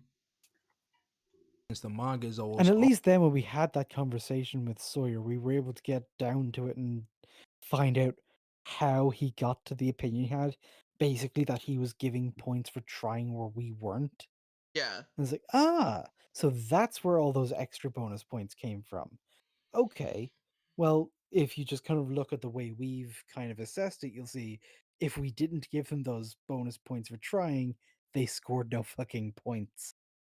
Yeah, it's why like I didn't want to nail him to the wall when we were talking to Sawyer. I just wanted to be like, hey, so what's your argument? And already like explain thyself. always factually better than the anime, but the voice acting here, the music, it all enhances the experience here and makes it even better. Example, come on, play a clip. Play a clip of And the voice acting being okay, really good. I don't know if it's just the game one we saw before we started the stream, but he's referencing the music as a reason the entire show is objectively good. Yeah, he did There are that with plenty of shit things that have good soundtracks that I listen to. Well, yeah, I mean, it's not the best example, but just think about like Suicide Squad. I mean, they spent a shitload of money on that soundtrack. It's a Boo. They really did. horrible movie, Boo. but it's like the fucking soundtrack bumps. Does that mean Yeah, it's now a good film? No. yeah. It's like it's not, and also I would sometimes not even say Yes, the yeah Transformers, Han, Transformers exactly. actually has a yeah it's got a killer soundtrack, but it's a still shit movie. Does it? I've Yeah, it has a lot of like cool Linkin Park songs in it. hmm Yeah, but then again, nice. like two apparently all three of us are fucking edge lords, so of Hey, course we like Linkin Park. liking Linkin Park does not automatically make you an edgelord. Thank you very I've much. become so numb. It kind of does. Wake me They're Oh, up. kind of fuck off. edgy. I can't wake Wake That's up. Me Up and Evanescence. Start? Yeah, that's a different band, Wait, but wait, no. yeah, They Linkin Park, Evanescence there a and Linkin lot of Park. their lyrics are very of their time. They are. You are correct. I still don't have to like it. Amazing series. Next is Okay, Okay, so here's another one I actually Okay. know. I've heard season 2 is Yeah, complete same. dog shit. Not really. So No, It's it's fairly actually level in terms of quality the whole way through. hmm, Maybe the very end drops a little bit and then comes up a little bit and then drops a little bit again. It gets weird. But most of the show is pretty fucking nice. It's a well-made show. I like yeah, it. really solid. Parasite the Maxim. No matter how many times I watch Parasite, I'm just impressed on how good of an anime this actually is. You know, it executes everything it sets out to do perfectly. It never stumbles. It keeps a tight, cohesive narrative throughout, from the great Hold story. on, he's doing it again. He does it every time. Everything it sets out to do, it does perfect. What did it set what out to do? yeah, what does it set out to Please do? tell us. I was to say I wouldn't even necessarily say that it never stumbles. Like not everything Oh, it is perfect absolutely execution, does. And but there are even some overall, I would say it's really solid. I mean, it's just every show has moments. I would say that the moments where it falters aren't as bad as most anime. nor is frequent. Yeah, that would be I a would better say it's way pretty to phrase that. of tropes, most of it. There's very little in way of yeah, you get like one moment in the first episode that's very tropey, and then a couple other little ones peppered around, but it's nowhere near the level of like your standard high school mystery shit. Story full of interesting themes to the absolutely amazing character. Themes like what? Fuck me. What's the theme? What would you say the themes of Parasite are? I Uh, mean, it struggle doesn't for really. life, what it means to be human. Yeah, That's kind of the biggest one. what Is it like means to be what like alive, how much you're willing to how far are you willing to go to keep it that way, kind of thing. in fact, one of the characters literally goes to philosophy lectures to find out the meaning of life. Like that's a whole thing. No, he has No not gone worries, over Con. You one. haven't missed it. Yeah, Yeah, you're good. we're waiting for it. Like they're waiting for it. I'm waiting for Oh, it's Berserk. coming. I'm waiting for Berserk so I can just talk about Berserk because I like talking about Berserk. Development for both of the main characters. I mean, God, the character development in this is incredible. Citation. Examples, please. I mean, he's not entirely wrong, but yeah, I would appreciate it if he would, show some evidence. But yeah, it is the protagonist specifically does go through a hell of an arc. Sometimes I wish we He should. goes through a couple of arcs I'm. as different things happen to him. Sometimes I think like I should just do like a video series where it's like you look at this video and it's like, all right, I'm going to do a better version of this and just use like the video analysis fucking techniques to just Well, if he was going to provide all of the necessary examples for all of his points, his video would have to be closer to an hour.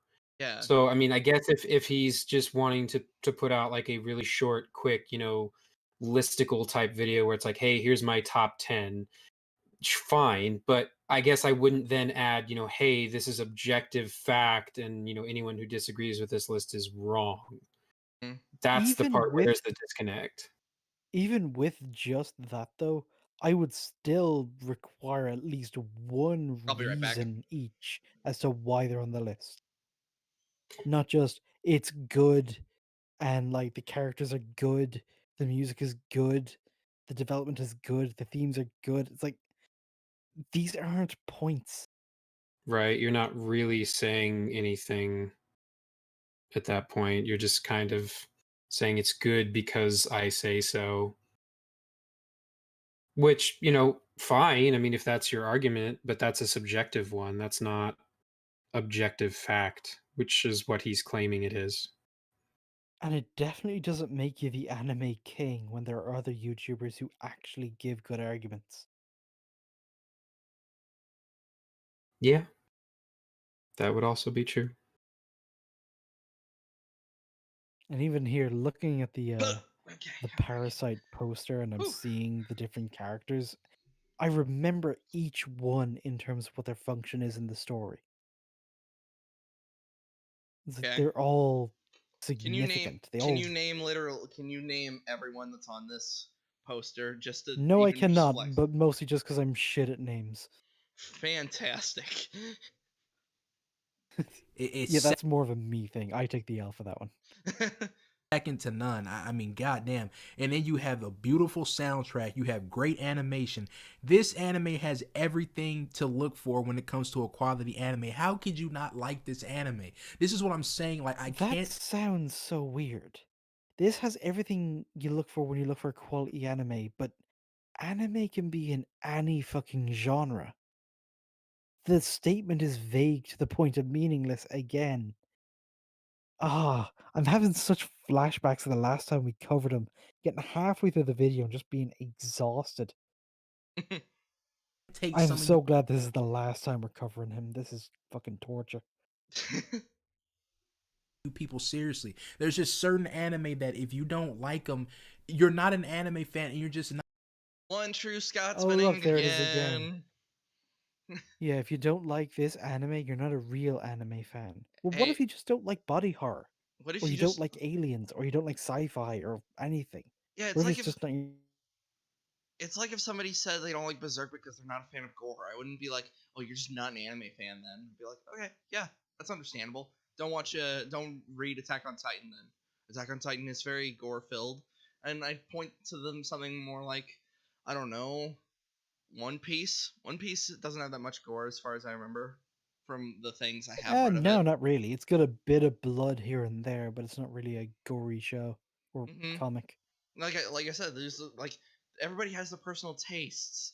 I love Mortal Kombat, but even I sometimes find the fatalities a bit much, like the modern ones, where it's like, oh, you can see like every molecule of Kano's intestines. I'm like, I don't need that much detail. Not someone that needs to be occupying space here. Parasite is just easily one of the best. Occupying space Next up, where? Hey, finally! Oh, he Hey did the guys, thing. hey guys, hey guys! I really like Berserk. Please clap. Please clap. Uh, I no, clapped when I saw Guts. no, but here's the thing. Hey I can guys, actually remember Griffith? Please no. stop remembering Griffith. You will get depressed. You have now remembered Griffith for too long. You are now depressed. No, I really like Berserk, but it's for actual good reasons. I very much like the character progression of Guts and how he learns to actually go from this loner to trusting others to then, as that trust was shattered with the eclipse, he then has to basically just become this one man killing machine all over again. As like he can't, because he as he leaves Casca behind and he does like I'm summarizing like 25 plus years of fucking manga here, so forgive me if I generalize as all hell. And he's just going on this fucking killing quest before realizing that that Casca is the priority and getting her better, and as they grow and they become the family again. Like, really like that kind of stuff. Uh, the art style is fucking fantastic. Mira fucking draws these very sweeping shots of battlefields. They're very In detailed. detail. Yeah, they're. Yeah, that's the thing. And you compare that to a lot of other long running manga. Mm-hmm. And with One Piece, it's kind of a very weird comparison, but I just pick it because it's at the opposite end of the spectrum where its whole style is very cartoony. And the level of detail is just a lot lesser. And Even though I still like the art style in general, but you compare the two, they're not even on the same level. This is like a fucking webtoon versus a Renaissance painting level of yeah, difference. I'm He's just not on another level. I'm not gonna blame Berserk for its release schedule. That's entirely on the author. It's like how we can't. No, I guess my issue is that he's putting it in the list of like top 10 best anime of all Oh yeah, time, and we're talking and about the I would manga. definitely, yeah, I would definitely make the argument that the manga is way better than the anime adaptation. It's kind of the opposite of his argument on Monster. Mm-hmm. So that's like I would totally put it on like a top 10 manga list for Yeah, sure, that's true. but I don't know if I'd put it on Okay. the anime list. Also, I really wish I knew which. Hypothetical. I would really wish I Let's knew. just suppose that the manga never existed. All we had was that 90s anime. It would still be really fucking good, Yeah. but the best of all time? I don't think so. No, it wouldn't be Right, the. that's what I'm saying. Like it's still good, but it's the manga that kind of elevates Berserk to another level. And it's what made it the granddaddy of a lot of storytelling in anime these days. Well, in just period. Yeah, there's a lot of anime that have been influenced by Berserk because the manga is so good and has been out for so long. There's a reason I why mean, there's I'd say there's a lot of dark fantasy in general that's been influenced by it. there's a Not just Oh, reason manga, not absolutely. just anime, the worldwide. there's a reason why Vormir in fucking Infinity War and Endgame is a fucking Eclipse reference. Like it's that fucking good. Like God. What? Hold But on. That citation fucking needed. hold on, I'll bring up the pictures. I'm I don't also need pictures. I need you to explain yourself. when Thanos and Hawkeye are holding the Soul Storm, the picture almost completely lines up with Griffith holding the Bailet right as the eclipse happens. Like it's almost like Yeah, but eclipses have been something in fantasy and fiction in general long before Berserk ever came around. Like, I wouldn't say that that's a direct homage by any means. mm. So it's like the equivalent of going like, is that a motherfucking JoJo reference? Instead of JoJo's Berserk, is that a motherfucking Berserk reference?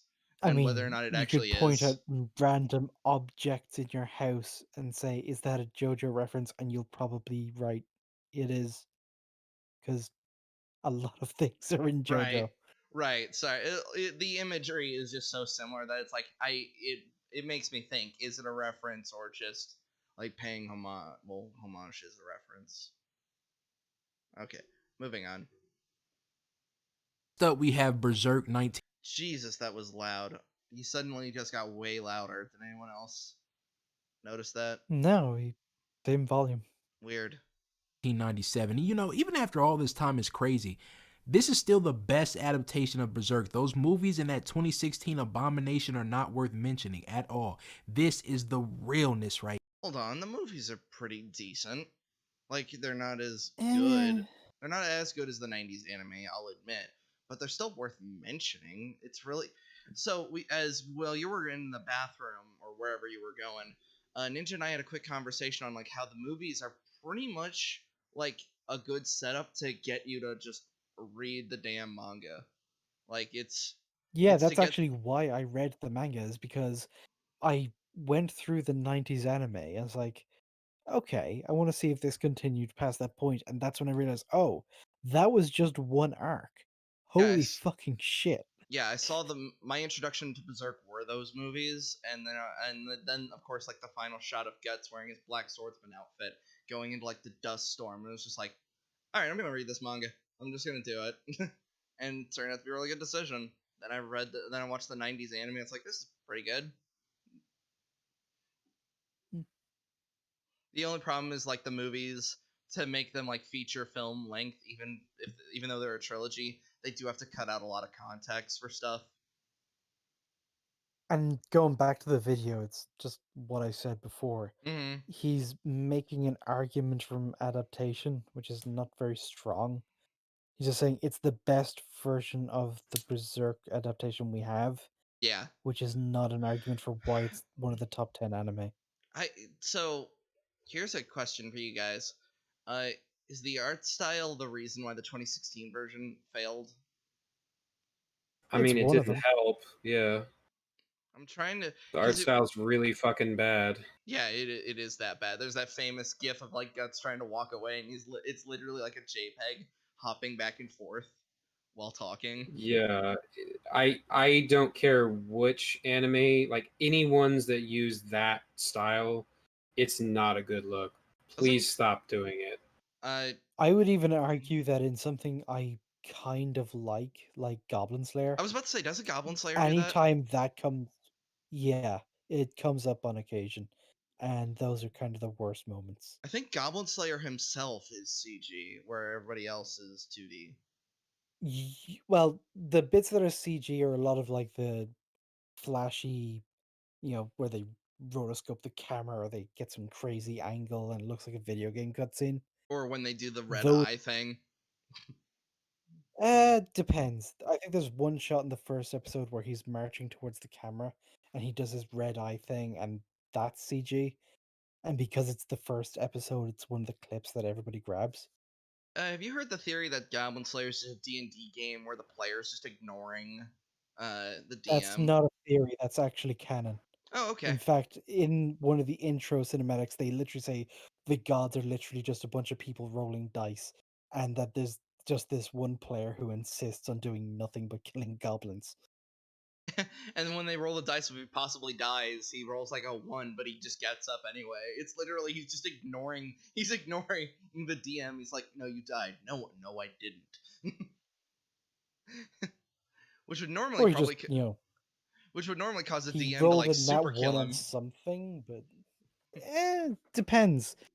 Because we're not actually given any direct comparison. We don't know what the rolls are for. Right. We're just given this kind of lore dump that in the background a bunch of gods are rolling dice, and that's how all this happens. Right. That's all we know. I was about what was I going to ask? Ninja, since you're the normal DM out of the three of us, is have you ever run into a player that's like argued against a decision you've made, and like especially when it comes to if they've died or not? I mean, I try to play with people that are a little more mature than that. But yeah, like back in high school, there was some people who just wanted to be difficult. You try and sort it And out, but if you can't, you just got to be like, okay, well, we're going to carry on the game without you then. Bye. Yeah, I mean, there are things you can do. Is like you can try to work with them to see if there's anything that could possibly save them. But the part of the game is that you can lose. That's what makes it fun when you win. Right. Right here. And I don't know how people actually think those Berserk movies are good. I guess it just proves horrible taste is definitely alive and well. Ah, yes. The one and only argument this dumb cunt has. yeah, just say something is trash just because you disagree, and it's like, I just don't get it. I would be, I guess, be curious to see what his criticisms of the movies even are. Yeah, Like, because he doesn't because ever. they can be criticized. They're not difficult to do so. It's just Yeah, I wouldn't say they're this is the perfect by any laziest means, way. but yeah, it's like they're you're not just perfect. They're discarding them and saying they're trash, and it's like, okay, but why are they trash? like I said, they're not perfect, but they're a great introduction to the series if you don't want to watch the full like how many episode anime. If you really just want to see this thing called Berserk and just want to watch these movies, then and see then if you want to read the manga or something, that's not a bad option. Like that's Yeah, because you can binge the 3 movies in like an afternoon. that's what I did. And then be like, okay, so now you have a kind of, your feet are wet in the universe of Berserk. Do you want to know more? Do you want to dive deeper into this world? It's a great segue to like just kind of here's the gist of the universe. How do you feel about it? And if they like it, it's like, okay, now go here and watch this. Yeah, it's why I almost want to put up a case that like I'm trying to think of how I would properly word this. I think there should be a lot more movies about this kind of stuff where it's basically uh kind of segues the opening arc in a movie, but just does that. Like it's kind of like if Avatar: The Last Airbender was actually good. Like the movie, I mean, sorry, let me rephrase that before I accidentally fucking get dogpiled on. If the Shyamalan movie was just book 1 done properly, it would just wet your feet to watch the rest of the show. Like that. I wish there were Yeah, I more mean, movies like if the that. execution hadn't been total garbage, yeah, it could have been an opportunity to go after a more, widespread audience and get those people to go and check out the animation and be like, hey, this is actually really cool. Maybe it's not just for kids. Yeah, I kind of wish there were. I don't want to. I guess the best word would be I really wish there were a lot more shortcut anime movies that basically kind of give you the gist, the important bits that you need to know, and then let you decide if you want to continue. Well, a perfect I was example of gonna this would be kind of like say, One Piece, because like a lot of people don't want to go and watch One Piece because of how daunting of a task it is. Like there's so much there to get caught up on. They're like, man, I'm never gonna have the time to finish that. But if there was like a little, introductory movie that's like, hey, here's the gist of the story and kind of where the story is going, you watch that, you're like, oh man, I really love that world. Now I've made the decision to dive into the whatever it is, 1,000 chapters or whatever. Like, there's a you shitload of One Piece know, content. it's funny you should say that because that's basically what the One Piece movies are. They're standalone stories that happen at miscellaneous midpoints when everything's already going, and they have this little side quest where you get to know the characters, what their whole vibe is, what the world is like, without having any kind of spoiler or anything as to what's happening in the main story, and you can decide, hey, this is something I'd like to read more of. Like Yeah. that's what they're basically for. Well, there you go. More of that. That's another example of an anime that does that correctly. Then. And I'd also say that a lot of you get a lot of anime that are one season that's 12 episodes and it's just the first arc of a light novel. And a lot of the time those are basically just ads to read the light novel. All right, let's listen to what he has to say. I stopped him right as he said, oh wait, no, he's gone on about the movies. Fuck, I was about to say we haven't let him talk, but he's talked a bit. But yes, this anime has a dark and gritty story full of blood, gore, with some extremely well written characters, an amazing art style, and a great soundtrack. Such as, come on, great written characters. You're literally talking about what most people consider to be the creme de creme of fucking manga. Fucking. And again, we're back on the fucking soundtracks. A lot of these have great soundtracks. What does that contribute to the anime being objectively great? It's in terms of characters, like even what makes like you can see like all the characters are also logical. You can see why Griffith made his decision to sacrifice the Band of the Hawk. You can see every decision from when Guts left to when it was torture to then finally being at his breaking point where he's willing to commit suicide, and then he's finally basically being given the chance of a lifetime and to fulfill his dream to having his own kingdom. And the hand of God basically goes like, all right, just kill everyone you've ever known and loved, and it'll be yours. But And Guts is like, he would never do that, and Griffith takes it in a heartbeat. That's what makes that yeah, so because sad. Griffith has spent the entire show up to that point being surrounded by people who were openly proclaiming that they would die to see his dream fulfilled. And he even uses And he that. just takes them up on the offer. Yeah, he even says to Guts, they said they would have died for me, so I just did it. And it's like, no, in combat, not for you just to fucking walk up to them and stab them. And then there's just some of the greatest moments in like the manga where fucking why am I fucking blanking? The kid. When the kid slaps Griffith, fucking help me out, Slayer. You literally posted it on I Twitter. don't remember. Dude, names. Damn it. Right, I'll Ninja. be back in a second. You try and figure his fucking name. Oh Jesus Christ. The Band of the Hawk. The Band of the Hank. This is a bunch of Hank Hills just running around. Damn it, Griffith. How you doing, Ninja? Oh, you're muted. Okay. I'm all alone with my thoughts.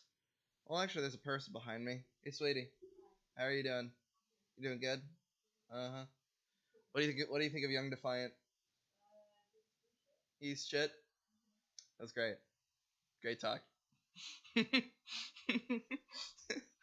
Oh Jesus! How you doing, chat? How's it? Like I constantly wonder like how Young Defiant has earned his viewers because he just doesn't say anything.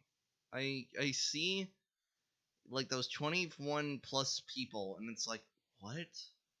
How? What are you saying? Like, because that's why we make the argument that he's got nobody but 12-year-olds because they haven't learned.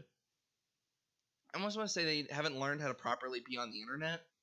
So when they say things that like when they say Death Note is trash, and then they're shot down because they're objectively wrong. Hold on. I think I might just have a theory, which is that just like a lot of the video essayist people who also don't say anything, he just makes statements and people watch because they agree. It doesn't matter that he's qualifying his points or not. It's like, oh, I like that show, and Rickert, he likes that show. I When- like this guy. Rickert, that was the member of the Band of the Hawk that slapped Griffith square in the face, I believe. Oh yeah, he's still around, Yeah, which is wild to me. I fucking. He was like, it was very. It was a very cathartic moment when he slapped Griffith in the fucking face. Because I mean, yeah. it's pretty much what the audience would have done. Everybody would have just slapped him in the face. You know what's really weird is the people that aren't memeing when they say Griffith did nothing wrong. I find that really creepy. Because it's like, I don't think there is anyone who is not memeing because Welcome- it is a meme. welcome to Berserk shitposting arc. They actually genuinely think that, like, I could be misreading it every Wait, time. what? Yeah, there's a lot of Dude, people the that. name of the group is shitposting. Well, also people take Berserk way too seriously in that group. That's the problem. It went from shitposting to like they genuinely think a lot of the memes are real. Like, and by real I mean like they think Griffith legit did nothing wrong. That's why I left. I was like, you guys have kind of gone a little weird and tismy. Uh, Yeah, I 'cause- still have doubts that they actually believe that. It seems unlikely. But then it's also the internet, and the internet is full of weird yeah. people. And because the thing is, like, we all make the joke, but in all reality, what he did was fucked up. Like, especially like him sacrificing the Band of the Hawk is one thing. Is when he made personal and raped Casca right in front of Guts. It was just like, oh, so he Wait. did nothing wrong with that. I mean, you don't even need to separate them out. You just take the entire event as Well, one yes. thing, and it is a literally a biblical tier betrayal. Yeah, and Like, it's like and they say like the ends justify the means because now we have Falconia, an absolute paradise. It's fucking a nesting place for demons. It's also, like it was built at the expense of everyone else, which is a very lovely metaphor for monarchy in general. yeah, the sacrifices that were made, like what separates like so a good example would be, of course, a complete non-monarchy, which is like say like the American Revolution. Like our sacrifices of like the founding fathers created this nation where we didn't have to basically obey a fucking tyrant. Like, I mean, other people did do that yes, first, well, I know, very significantly, but I was about to say the American Revolution was just one of the only successful ones, but that's not true. bruh, That's why Athens literally I know, created I know, democracy. I What know, are you on? I know. I said that's not true. I was joking for like a split second. It's like, I will now be wrong on purpose, Yes, Self-aware cringe. yes, exactly. It right? is self-aware cringe. All right, you ready to fucking hear more Young Defiant? All right, let's keep going. We'll make it through this. 3 minutes. The manga is still definitely the ultimate experience. If you want to get into Berserk, read the points where points is due. He made a Yes. point. Yes, except I would say I the will. modern chapters are a bit tism, but I think that's more has to do with the release schedule than the manga itself. So I'll take a step back on that. Yeah, but Yeah, also, how does this contribute to his video, which is the top Yeah, it 10 doesn't. anime of all time? It doesn't contribute to his argument at all. He basically just said, "Hey, if So, you want something that's even better, go read the manga." And it's like that's not your argument. yeah, so I'm not going to give him bonus points for just making a statement that is correct. Neither will I. The manga, but if you just happen to be an anime only watcher, which is pathetic, I mean, Oh, there he goes with the fake Oh laughing again. my god. Also, saying somebody that only watches anime, sometimes the visual media is more appealing than hold on, they're both visual medias. The moving visual media, the fuck it, the media with fucking sound, is more appealing Dude, than. just say the animation, for fuck's sake. Thank you. You know I words don't. matter. But yeah, imagine. Yeah, he's saying some that some like people just do being not read anime only is comics. cringe, but he's also someone who compliments the soundtrack almost every time, which is something you get in anime only. Like if you don't have time to if you don't want to sit down and read Batman comics, okay, fine, watch Batman the animated series. It's really good. It's that simple. Imagine only watching anime and not reading manga. Oh boy, you couldn't pay me to be that stupid. I mean, I don't necessarily think on its own that automatically makes you stupid. If It that's your doesn't. preferred medium to view the material, then fine. I mean, yeah, there's Berserk is a perfect example of you would get a lot more out of the manga than you would out of the anime, but if you're someone who doesn't enjoy reading manga, you can still take enjoyment out of the anime. Or just I Yeah, and animes in general. Berserk. Then my retort would then just be, just accept that you're never leaving the Golden Age arc and getting quality at the same time. yeah, and like I said, for someone who compliments the soundtrack in all of his favorite shows, for him to say that being anime only is stupid is weird because it's clearly his favorite genre or his favorite medium. yeah, I mean, most manga don't come with a soundtrack, included with the book. I love to no, yeah. You just buy a copy of Berserk. It just gives you, tell me why, tell me why, tell me what you It, it, want. it comes with like an authentic vinyl that you can put on while you're reading it. Yeah. Well, Well, no, it's Berserk, so it just comes with a guy playing a lute who then just dies halfway through, raises from the dead, and beats you to death with his lute. ow. Wow, this feels so authentic. Tink, tink, ow, ow, ow. I'm trying to read the eclipse. Fuck off. But yeah, if that's you, then just watch this. This is definitely the Berserk that you need to watch. It adapts the best part of the story, and I would just, well, the Golden Age is one of the Wait, what? best parts of the story. It is not the best. Like, it's the It is simplest. definitely not. It is the simplest, hence why the animes keep adapting it. Well, it's kind of the cleanest. Yeah, well, except the eclipse. Um, but then you get in the Millennium Falcon arc, as it's jokingly called, where it's got the horse rape. It's like, yeah, like, I clearly don't want to see that in my fucking anime, or Well, possibly yeah, you the do. whole arc where they're in that wasteland where all the refugees are and all the disease and those holy inquisitors, like that entire arc, I think is one of the best in the entire story. Yeah, and when they It's tried so putting fucking good. and when they put it to the anime, like if the animation wasn't so bad, I bet it probably would have done a good job. ultimately is something everybody needs to see. I wanted to put Hey, Princess Mononoke. This has to be the most basic bitch entry on this entire list. Not Okay. inaccurate. It's a very, very good movie, but it's also like the least hipstery thing he's done because a Studio Ghibli movie in your favorite anime list is very mainstream.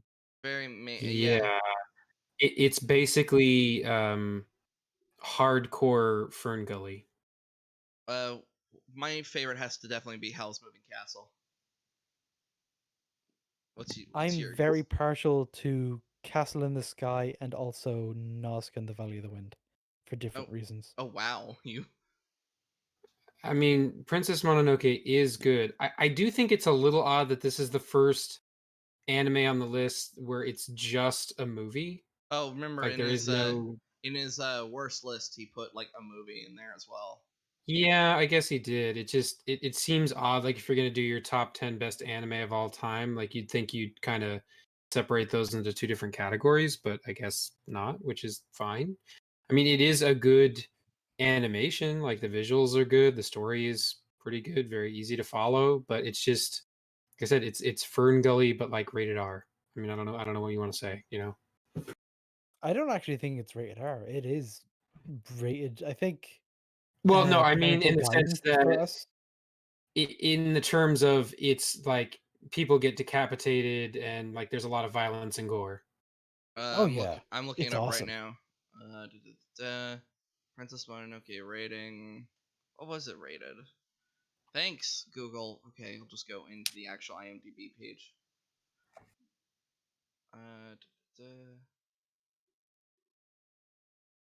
Yes, thank you If for it's like PG, I would be fucking shocked. Thank you for Like, describing like what's in Princess Mononoke. One of them being sex and nudity.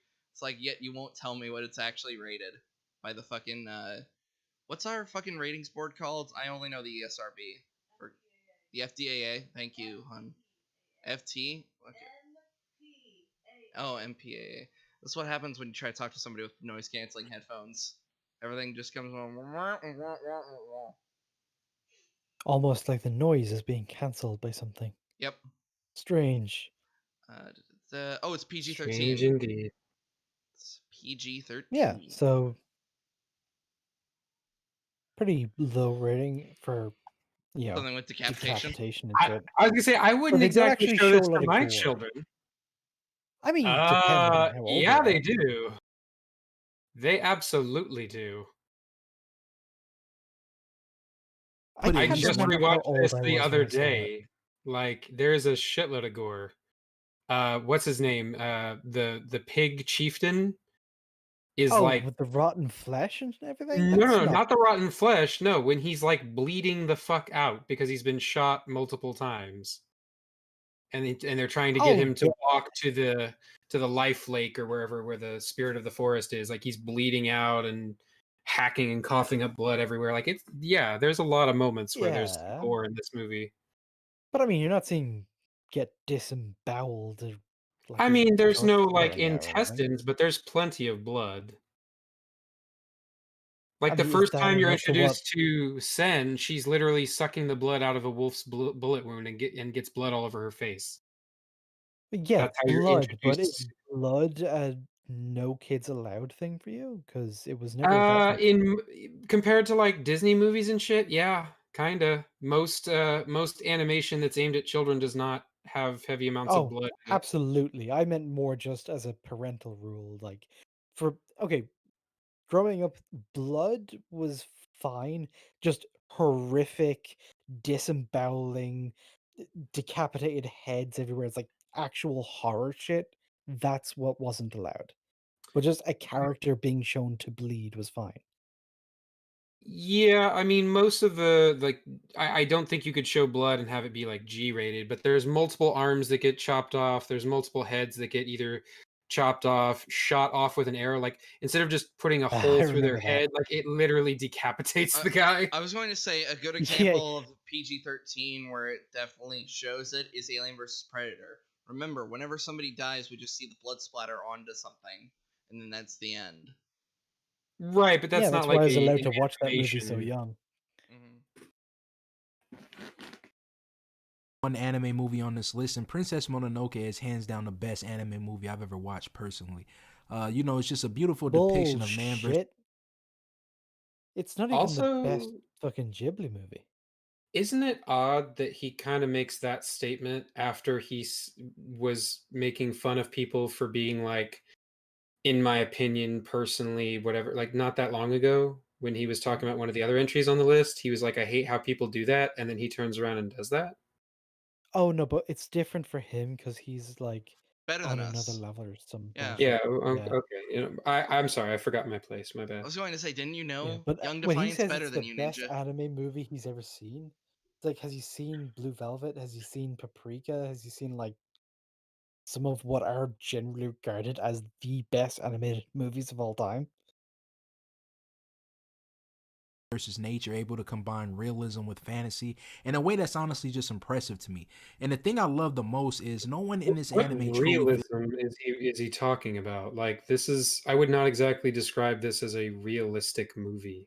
I mean, I think he might just mean the grounded way they deal with how they actually have to travel around and deal with problems. I But guess. even I mean, then, it comes across as like very. There's a lot of fantasy elements going on in this movie.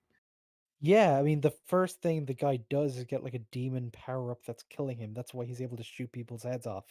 Yeah, there's like a demon in the very first scene of the movie. So I don't know what he's talking about.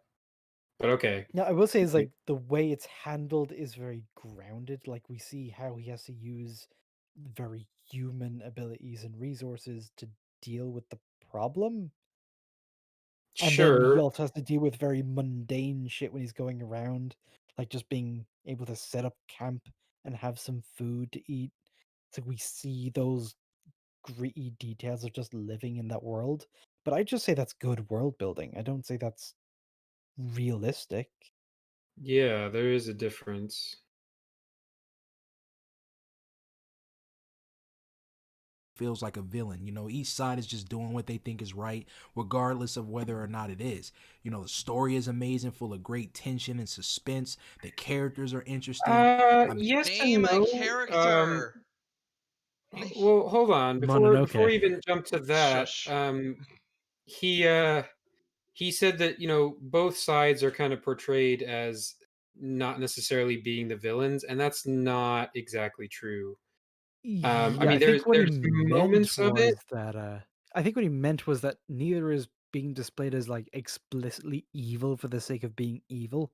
It's like they actually on the evil sides, like the Iron Town, it's like their whole thing is that they want to improve the world. They want to advance to a new level of Well, technology that doesn't leave people to just die because they're sure. lepers like they did in the medieval times, which is the state that a lot of the rest of the country is living in. So you kind of see their angle, but what they're Right, doing is but still explicitly wrong.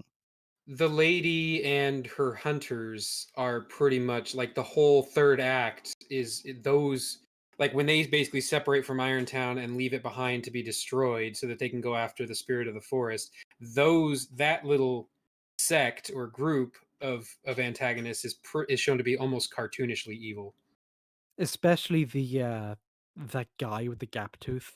He's the Yeah, most cartoonishly evil person in the whole movie. yeah, absolutely.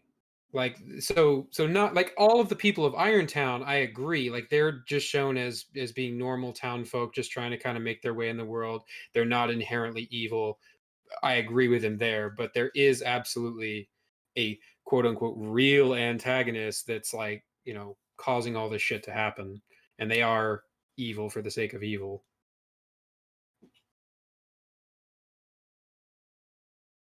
I mean, the art, the animation, and the soundtrack, they're all beautiful. And this anime There it is movie is just again. one. It's like a fucking bingo card, man. Now, on this one, I'm almost tempted to give him a pass because Joe Hisaishi is like one of my favorite composers of all time. I'm I just mean, The he's gonna. not wrong. genuinely I'm Like, soundtracks are fucking S. they gorgeous, but are still, what is he good. Hold on doing? a sec. I'm just curious. SK Comics fucking talked about him, right? About Young Defiant.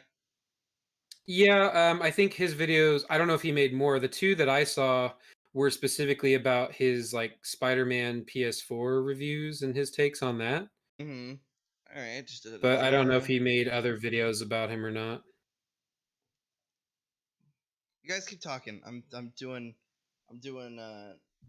typing on something, and I haven't But looked. yeah, you're right. I mean, I gotta give him that. This, and I'm willing to even go out on a limb and say that he's probably not wrong on the other anime that he's mentioned have really good soundtracks. It just feels like an odd point to bring up over and over, I guess, or to focus on so much when this is like your top 10 best anime of all time, because he kind of did the same thing in the game video where he was talking about how the games have really good soundtracks too, and it's like, why Mm-hmm. is that such a thing specifically that you feel like you have to keep bringing that up over and over again? Right. Especially when having a good soundtrack in no way contributes to it being an objectively good show. Right, like it can help lift up the subjective moments and make you, feel those feelings more, like during a really emotional scene or something like that. But music is typically not brought up in the objective sense. I mean, it can be given a mention as just another Sure, part of yeah, the overall production, but it's usually not what you would latch onto as an argument. right. It definitely wouldn't be at the top of my list for sure.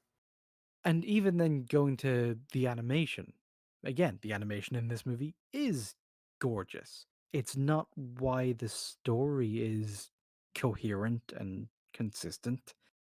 And if you're going to have a Ghibli movie on your list, you might want to throw in a note as to why this one, as opposed to one of the others, because there's arguments very similar to be made for all of them, because they all had the same animation team Well, and the same composer.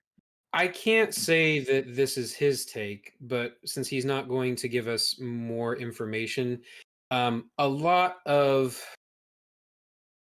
for lack of a better term, kind of more casual anime viewers or people who are used to a little bit more action in their anime prefer Princess Mononoke compared to like the other Ghibli films because there is actually violence and fighting and stuff in it, whereas a lot of the other Ghibli movies almost kind of fall under that like slice of life category where it's more about just the story and the world building and the characters, but there's usually not like big fight sequences or anything like that.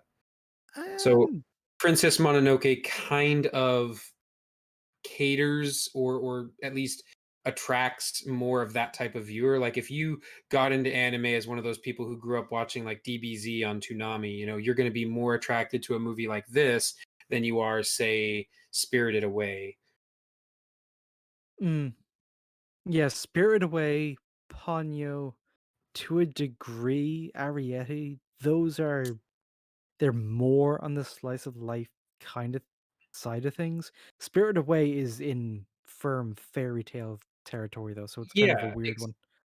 And then right, you but there's have not a things lot of like like violence Nausicaa, and which fight is scenes and stuff. I mean, Nausicaa is explicitly like an epic fantasy with big shit going on and battles and violence. Castle in the Sky is a straight up adventure movie. Let's go find lost treasure X, and then they go find it and have adventures along the way. Um, I'm trying to think. Uh, Earthsea is also kind of epic fantasy kind of deal. So yeah, there's a selection of the Ghibli movies that are slice of life-ish, but I don't even know if I'd say it's the majority. Well, most people don't know of all of the Ghibli movies. They typically know of like the big 4 or 5, and Princess Mononoke is usually in that list. Like even if you go and pull up HBO Max and you look at the Ghibli section, it puts the big ones at the very top. So you get like My Neighbor Totoro, you get Howl's Moving Castle, you get Princess Mononoke, Kiki's Delivery Service, and I think there's like one other that are all on the top row, and then everything else you have to like scroll down and filter through Hold on, to see those. I can literally just bring it up. HBO Max. So Quickly. like all the ones at the top are the ones that people commonly are like aware of or have seen, and then they get like more obscure as you go down the list.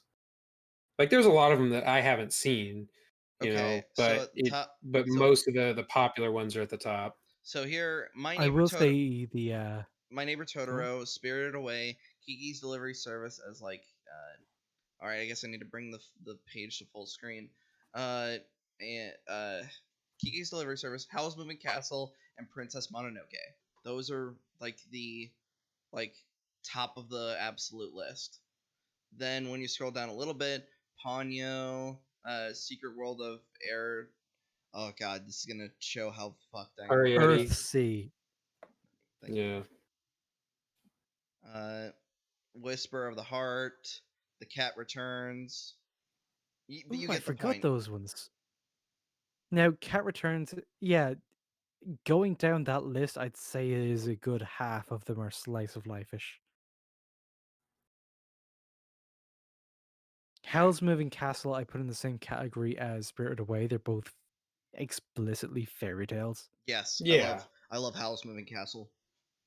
Oh Yes, shit, it's a very good movie. One that I always But yeah, any of those that you haven't seen, they're worth a watch. All of Oh, those movies absolutely. are pretty Yeah. good. come back to, and if I had to choose one anime movie to watch, I would choose this one every time. There's just no other anime movie touching this to me. And lastly, we have Hunter x Hunter. So, Oh, there it is. so hey Ninja, how's Hunter x Hunter? Yep. It's really fucking good.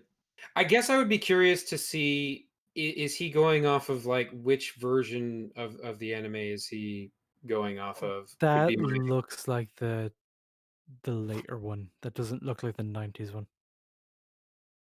Oh, Well, that would be fine. I'm pretty sure that's the one that I watched was the newer version, and it's Mhm. fire. Like it's really fucking good. hey guys. I know some people say that the earlier one was better because some of those character moments were just done a little bit better, or there's some scenes that got cut, but the newer version overall is generally better.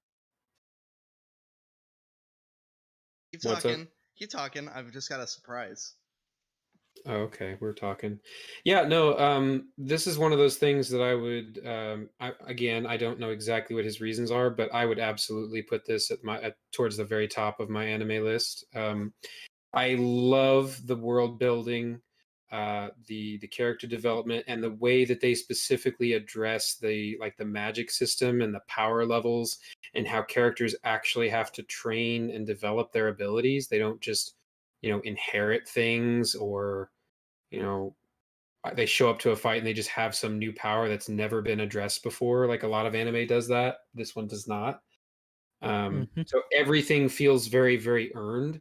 And what I like about it is like, imagine like the camera kind of pans in and starts very small.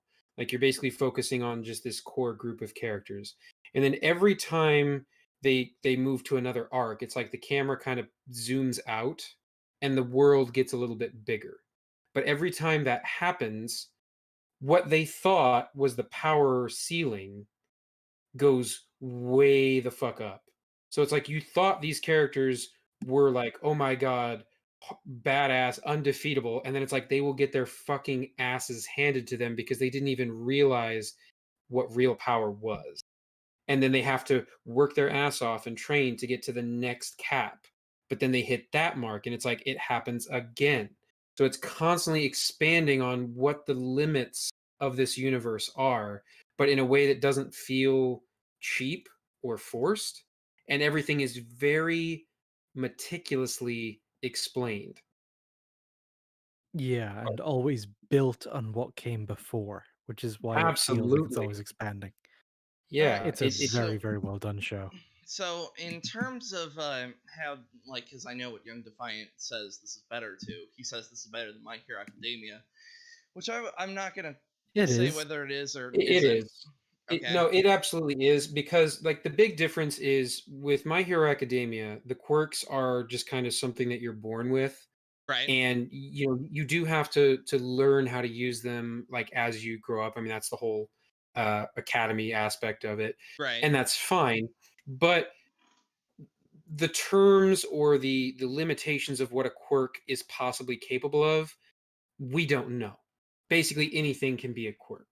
You know, they Yeah, can just that's kind of make them up on the fly as they go. Whereas in this universe, it follows a very strict set of rules. it's why a lot of people say Within reason. it's why a lot of people say Once you like get past a certain point, you're told that people can use their Nen to make certain abilities happen. Like there's one guy who will make bullets made of Nen fly from his fingers. So he has like these machine gun hands. And that's just his thing, because that's what he's specialized his Nen to Well, do. yes, but even that follows what they explained in the different like categories of Nen. Like he Yeah. still it explains like some people are conjurers, for example. Now what they choose to conjure, that is up to them. but they fall under this explained category. So it's very easy to say, oh, okay, he's an interpretation of what this type of Nen user would be. Yeah, But and when they everything follows decide that what they rule. conjure, once they Right. decide, like, I'm a conjurer and I'm going to train so that I can conjure these finger bullets, that's what his power is now, because that's what he's trained it to do. If he Right. tries to train further or alter it in a certain way, he's going to go off of those bullets. He's going to make those bullets do something new or manifest differently. He's not just going to have this entirely different power Right. It's like inconsistent with what he once you already has. commit to your thing, you can grow and expand your thing, but you can't just be like, "Oh, well, I was conjuring bullets yesterday and I'm going to conjure, you know, an axe tomorrow." It doesn't work that way. Uh-huh. I think Killua might be the best example because he's the one whose power we see the most different versions of. Because his whole thing is just he uses his Nen to manifest electricity through his body. And he starts off using like the weighted yo-yos to like really have some kind of heavy Oh yeah, because his punching thing physical to carry his training is power. fucking insane. So yeah, he's using Yeah. these yo-yos, but they're like 100-pound yo-yos. You so I remember having a conversation on EFAP posting. Would you argue Lemillion and Dark Shadow is basically just magic in that universe? Like, because most of the quirks have like the logical consistency to them. Like with oh, why am I fucking blanking on names now? Electricity guy, fucking Denki. what? The electricity guy is called Denki Kaminari. Sorry, I only know him by. I only do the last name thing. Yes, Kaminari. He can't just shoot the electricity. He still needs to like use conductors, and that's why he has like the disc launcher now. He can't just basically Mhm. just zappity zap zap because it's still the electricity still has to manifest as actual electricity through the air. Um, uh, Yeah, so and I would say that that's a good way of them like but then explaining, or developing his powers in that show. They just don't take it to the same right. degree of Well, detail that Hunter x Hunter does. the question I was asking was like, but then is things like Dark Shadow or Lemillion's permutation? No, I don't think that's what that's called. His ability to basically Well, just go through things. That's just flat out Yeah. magic the because Lemillion's whole power is quirk system explained. itself is magic. Well, it's a Yeah. form of magic system, just like the mutant powers in X-Men is a form of magic system. right. I will say there are powers or there are quirks that are more Tismy than others. So something like Dark Shadow is unlike anything else in the show. Yeah, he straight up just And I summons think a they just wanted monster. it because it was edgy and cool. And then you have the guy who can summon camera lenses out of his body, Oh, the guy who which is just just so fucking weird it's like because he's destined to become a fucking journalist. Like they basically made that well guy no, it's up. like how on the way we know quirks work is just it's in your DNA. How the fuck does his DNA know what a camera lens is? Meanwhile, One for All is actually probably the simplest quirk of all. It's just an amplification quirk. And if you don't have a And some Well, other things. it's a universe where like not all quirks are created equal. right, Whereas Hunter x Hunter has this sort of, everything is based on this Nen. Everything is right, broken down into these categories. Everything stems from this very concrete, detailed system that is explained in great detail and hmm shown multiple times in great detail. So it's like we know what the limitations are. We know where our characters' power levels are at, and we see how they take, because the abilities that they start out with are pretty basic, but they hmm take those very basic seeming, like Gon, the guy in green, his power is basically rock, paper, scissors. But we see that and how he grows that and turns that into a very powerful, very capable weapon. okay, So it's, and another fun fact, this is one of those anime that Dragon Ball basically ripped off. Killua's Godspeed ability is essentially what Goku's Ultra Instinct is. Oh, I thought you were gonna say like instant transmission, but I No, no, no, no. Like they ripped off his entire Ultra Instinct form with the platinum gray hair and all that is ripped directly from Hunter x hmm Hunter. Okay. In like fact, even the verbatim. first time we see Killua transform into the thing where he fucking cocks his head and all of his hair goes fucking blah blah blah. Yeah, Yeah, I that's mean, Dragon they Ball as ripped it. fuck. Yeah, it is absolutely a Dragon Ball moment, and even the way that they explain it in Dragon Ball is like, oh yeah, you ripped that straight off of Hunter x Hunter. Like Hmm. that's exactly what that is. Hunter 2011. You know, it's crazy how popular this anime has become. And of course, he points at the new one because he said 2011. Well, that's fine. Like that's the one I watched. Yeah, It's great. Like there's nothing wrong with that. But it why is is he saying that it being generally the one people popular refer is to. a bad thing? Oh, I thought this was one. Like so they're both great. It's not just a one is because like Well, it's not the they're Berserk both situation. adaptations of the yeah, they're both adaptations of the one story that's very solid, and they're adapted Hmm. in that anime style where it's as close as possible to the manga. So yeah, they're both good adaptations. Some people prefer the older one. Most people prefer the newer one. That's about it. Come over the years. I remember when it first came out, it was like no one cared. Then they put it on Netflix, and now all these casuals want to run around acting like it's the best. Bullshit. Fuck off. That thing has been popular since it came out. That's why they remade it. Because people saw the older one and wanted a newer, better version. Well, and okay, so if you want people to be better, if you want people to raise their standards, you should absolutely encourage them to watch this anime. It's really fucking good. And why would you want to prevent people from watching it or be mad about them watching it? Like, yeah, it's good and it's popular and it should be. It should be even more popular than it is. I would recommend this to anyone and everyone, even people who aren't super into anime. Like, this would be a good launching point for you. It's really fucking solid. But even his argument that people are only given it a lot of respect recently is also Oh, yeah, bullshit. no, that's wrong. Like, I'm it's absolutely been popular because the manga is really good and it's been consistent since the beginning. I'm Like, def people's biggest complaint is that the guy keeps going on fucking hiatus. I'm gonna He's I'm gonna still on show my hiatus, by the way. I'm gonna show my tism. How's the dub? It's fine. I honestly don't remember because, I'm not Tism.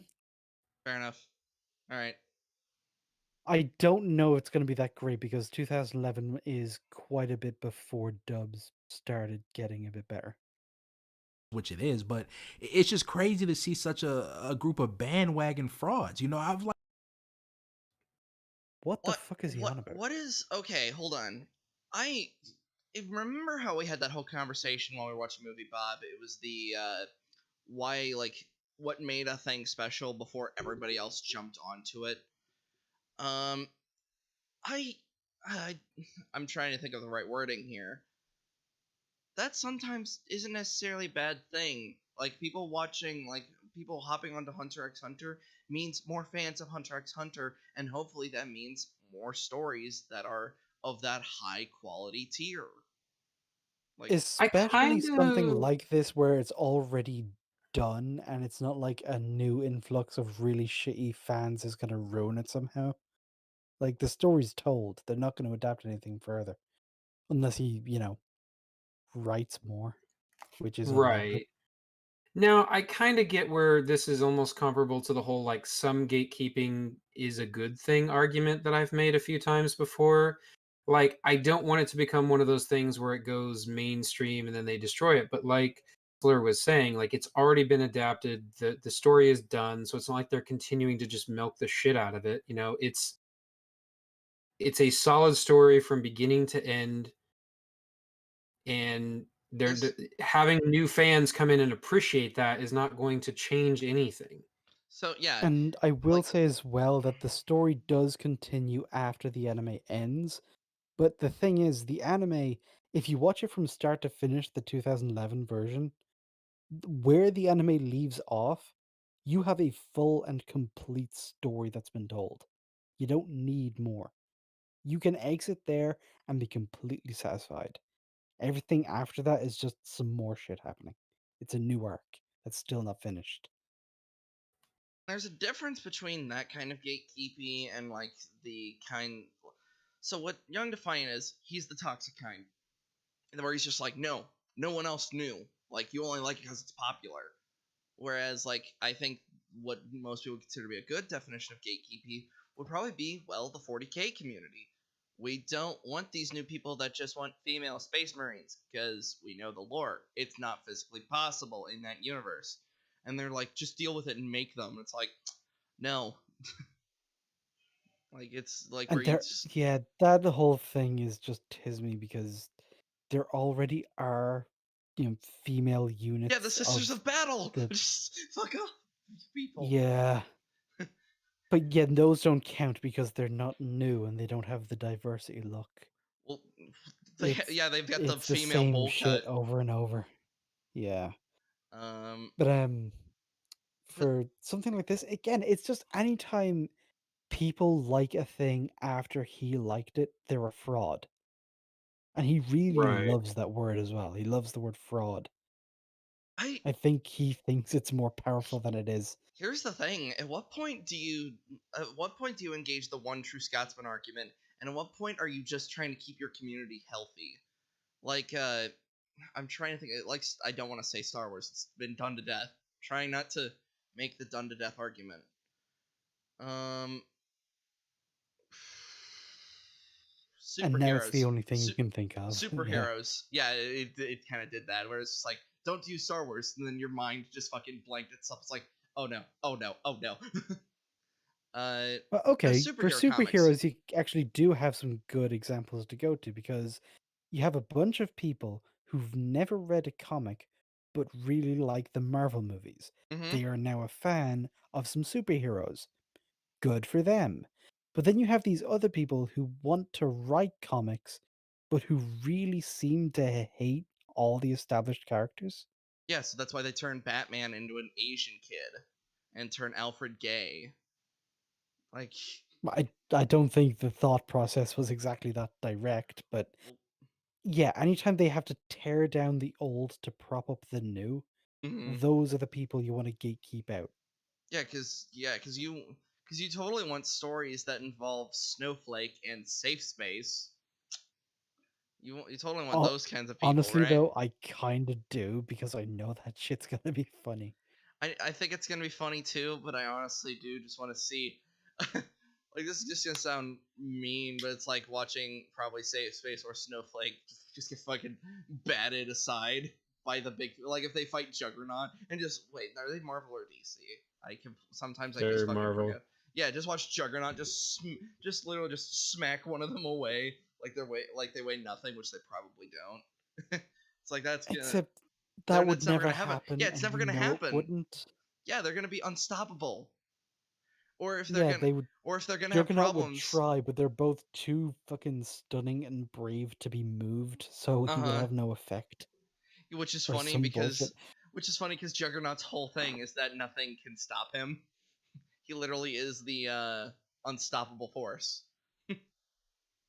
Like there's only a few people that can Hence the actually. name. Yeah, it's not like I think one of the only people that can stop him is the Blob. But that's only because his power is that he's like super rooted. I don't know how they actually describe it. It's like if he touches the ground, you cannot move him. It's a gravity thing, I believe.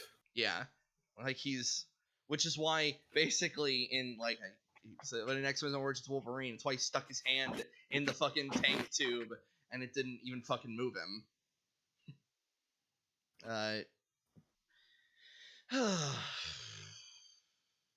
Liked Hunter x Hunter since the early 2000s. It was my first manga, and I watched the 1999 anime first. I didn't start with the 2011 version like these clowns, proving once again.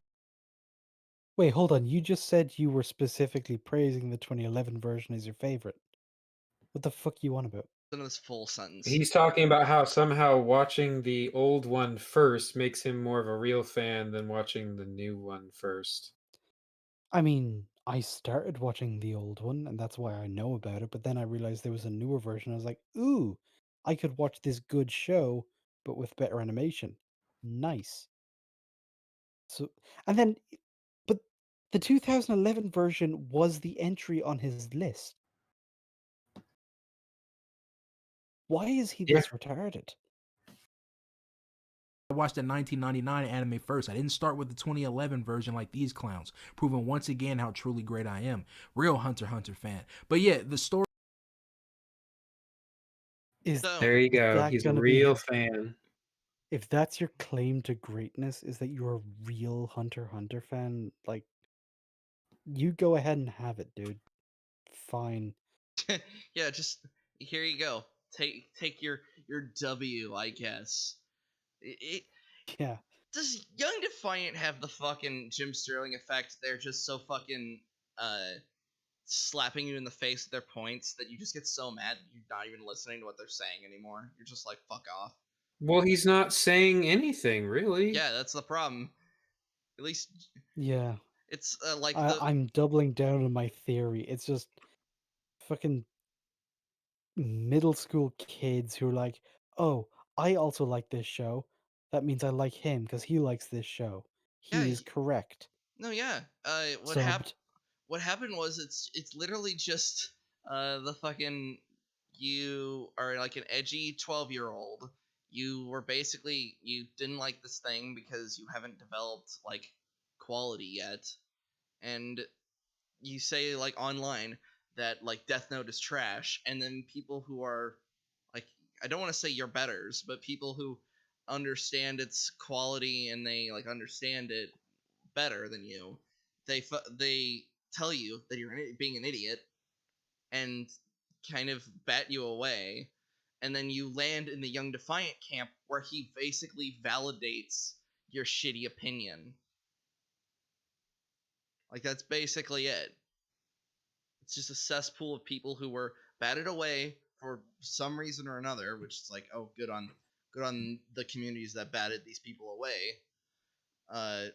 And now they just have this like echo chamber where they say everything that's actually of higher quality is shit. I would like it's like if I were to give Young Defiant a copy of Lord of the Rings, and just because it's mainstream, he'd say it's shit. Yeah, pretty much. And Well, just and it's sad because Hunter x Hunter is a really good anime. You should absolutely watch it. yeah. Just don't do it because he's recommending it to Well, you, you yeah. know? I So mean, I know that part. I'm Yeah. gonna take it off your recommendation, not his. right. Also, it It is kind also of, mainstream as fuck. It's like one of the most cited great shonens of all time. yeah. And it's kind of like the whole, you know, like a lot of people refuse to watch Rick and Morty because of the fan base. Same thing. Like every fan base has those really shitty people. Some of them are just louder than others. This guy is one of those loud people, but don't let that deter you from actual good product. I feel like you're gonna have to put me in a straitjacket for fucking Supernatural because that's my whole. I'll admit it's my argument for that. It's Honestly, Supernatural is not worth a straitjacket. It's No, okay. At least the first 5 seasons they're right. fine, I Once the guess. apocalypse arc is over, you can basically just shut it off and pretend the rest doesn't exist. Honestly, yeah. I mean, there are some good episodes here and there after that, but yeah, not worth it. Yep. Story is a fun adventure that starts off simple but gets deeper and more complex as time goes on. And I laugh at these Hey, clowns that try to that's write Hunter. that's Hey, true. That's true, and he yeah. actually made a specific so example. so I just blacked out for a second. What did he say? Like so So I he can Okay, said that it rewind it. starts off as a very simple adventure that Okay. gets deeper and more complicated as it goes, and that's absolutely true. Okay. Yes. Yeah, Like the the bar premise is of the literally on show, the ground, but he met it. he Mhm. did, yes. Like the whole thing is Gon is trying to become a hunter so that he can find his dad. That's it. That's the premise. Hunter offers some basic shonen because they're not smart enough to understand the complexity of the series. Like, make no mistake, Hunter x Hunter shits Like on a who? lot. Everybody loves this show. Who is he on about? I don't know. I I've think never met anyone who's actually watched Hunter x Hunter who said it was like garbage. I'm starting to think he's just shitting on people like me that just haven't seen it yet, and he's like you're a Well, casual. it feels like he's off in the field whacking at straw man. You know, it really does. It's like, who are you fighting, my dude? Yeah, we're the ones Yeah, sitting on he's the. invented this person who dislikes it so that he can say that they're stupid to make himself look smarter. Like, actually, Right. It's we're like just sitting on a fucking fence while we watch this guy just hack away at a straw man, and we're just like, does he know that the straw man's not gonna respond to him? And like people that would actually engage in conversation are right behind him. pretty much, yeah. It's very much that way. Like the only people I know who don't like it are people who haven't seen it. But if you watch it, you're usually like, yeah, that was really good. And I'm maintaining my And neutrality even till I watch it. then, I'm like, I just haven't seen it, so I yeah, won't say anything. most people aren't going to say that something is bad unless they've seen some of it. Like Anyone who says something is bad who hasn't seen it is probably fucking stupid. and it's like Pretty when much. it's like as this one guy in the chat tried to say like he tried to say I'm hypocritical with saying that what was it? It was either Death Note or something, and I said I hadn't seen it, but I've heard it was good. And he tried to post like, how would you say it's good if you haven't seen it? I was like, I heard it's good, and just didn't fucking hear me. Jesus. Lot of seinen series when it comes to plot and characters. And speaking of characters, they are incredible. I can't remember the last time a series had so many well-written characters, so many Name a character. Uh, Fuck's sake, what you are. You're in the ballpark. Fucking swing the bat. Swing the fucking bat. I mean, you've got them right there on screen, dude. Just pick one and talk about them. They're all great. Why is this person great? Slur. Why whoever this person in the fucking suit Who, is. Leorio? I Because he's the least powerful of all of them, but has the most noble spirit because even though he's the least powerful, he is still willing to do absolutely everything within his limited power to help, up to and including using his hunter license to join med school just so that he can be of better benefit to society. Ninja, why Yeah, is he's this literally becoming a hunter because he wants to be a doctor. Ninja, why is this person great? Person with yellow hair. Who the fuck is that and why are they good? That's Kurapika. He has an entire arc about getting revenge on the people who murdered his entire race. He has a really powerful ability because he has set specific limitations that the only people in the entire world he can use his power on are the ones who did it. No one else. That's it. He Yes. only wants to use his power to hunt them down. You see, Young And by Defiant? placing those restrictions, he actually can amplify. Yeah, that You see, I Young can't remember Defiant? the name they have for he it. literally will die if he uses his power on anyone else other than the Phantom Troop. Like that's it. That's the level of dedication that this character has to getting his revenge. You see, Young Defiant? This isn't hard. This isn't hard in No, the and slightest. that's just off the cuff. Like Gon and Killua are they're like 12 and they're just kids but they go through really really fucked up scenarios and they become friends very quickly and their friendship is like the primary focus of the show. You can do this for almost any show. Like you could point out why their characters are great, but you can't. You gotta fucking say examples. You can't just keep doing this shit where you just say these characters are great and then that's it. Like it's just not how this shit works.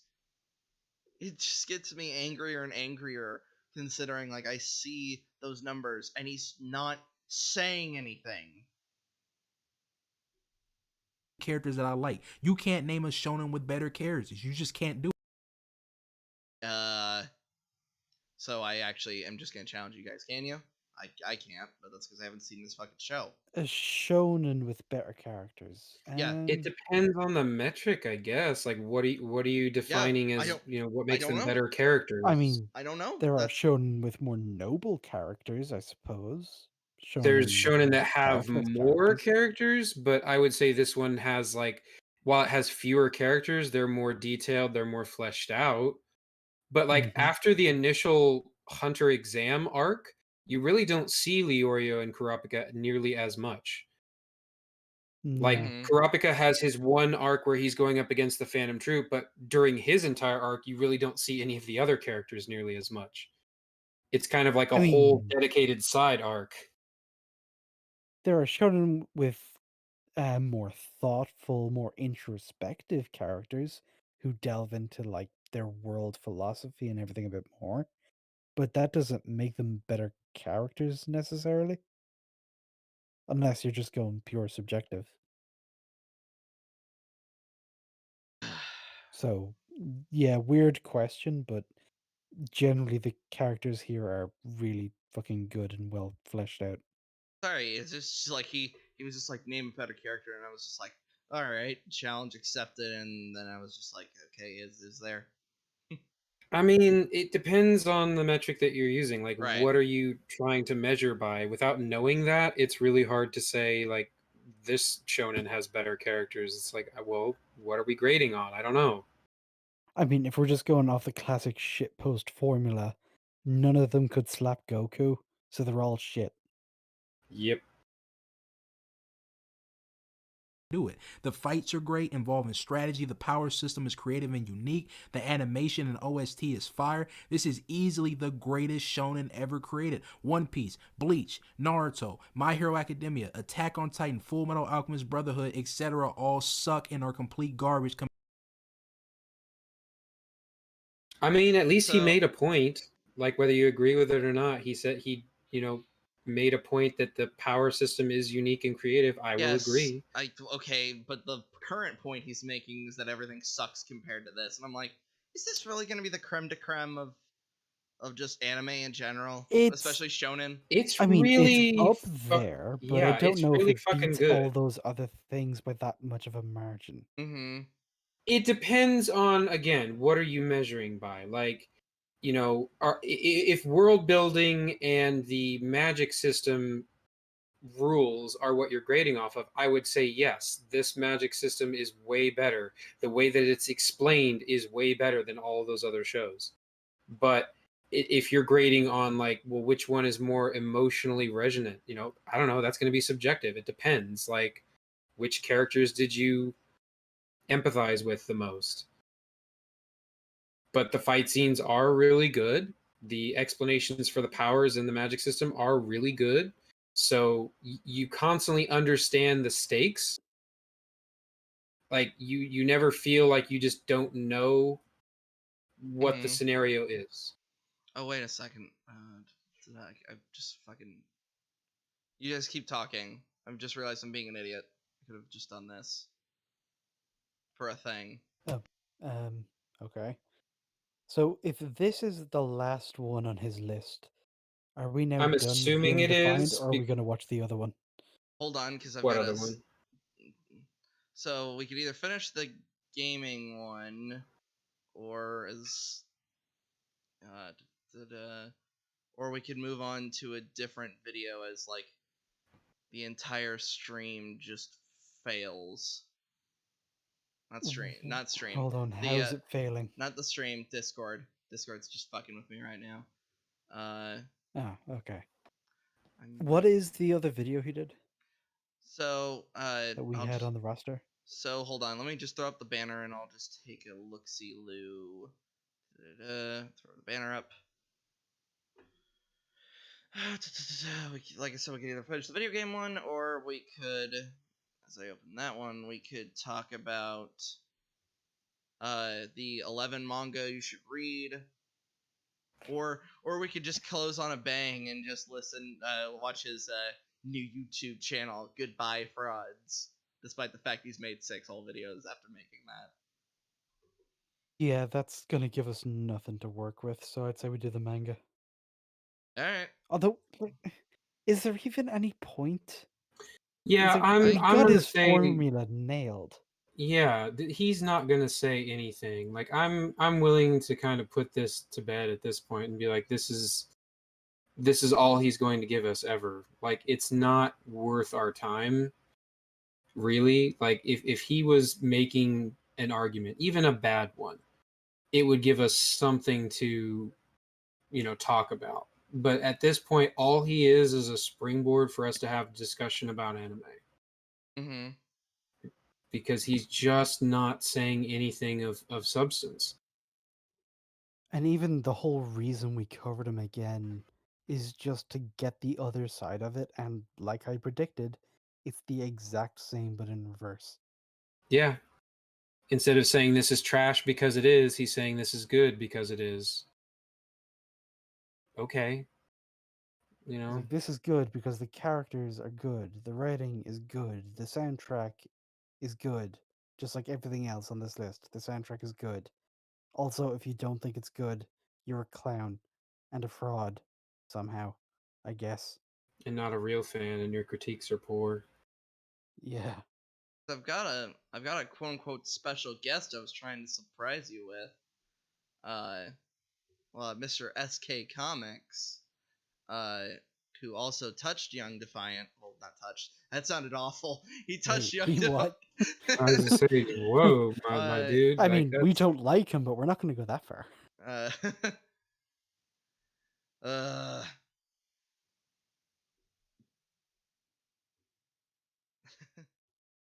all right. Yeah, it just, I don't know.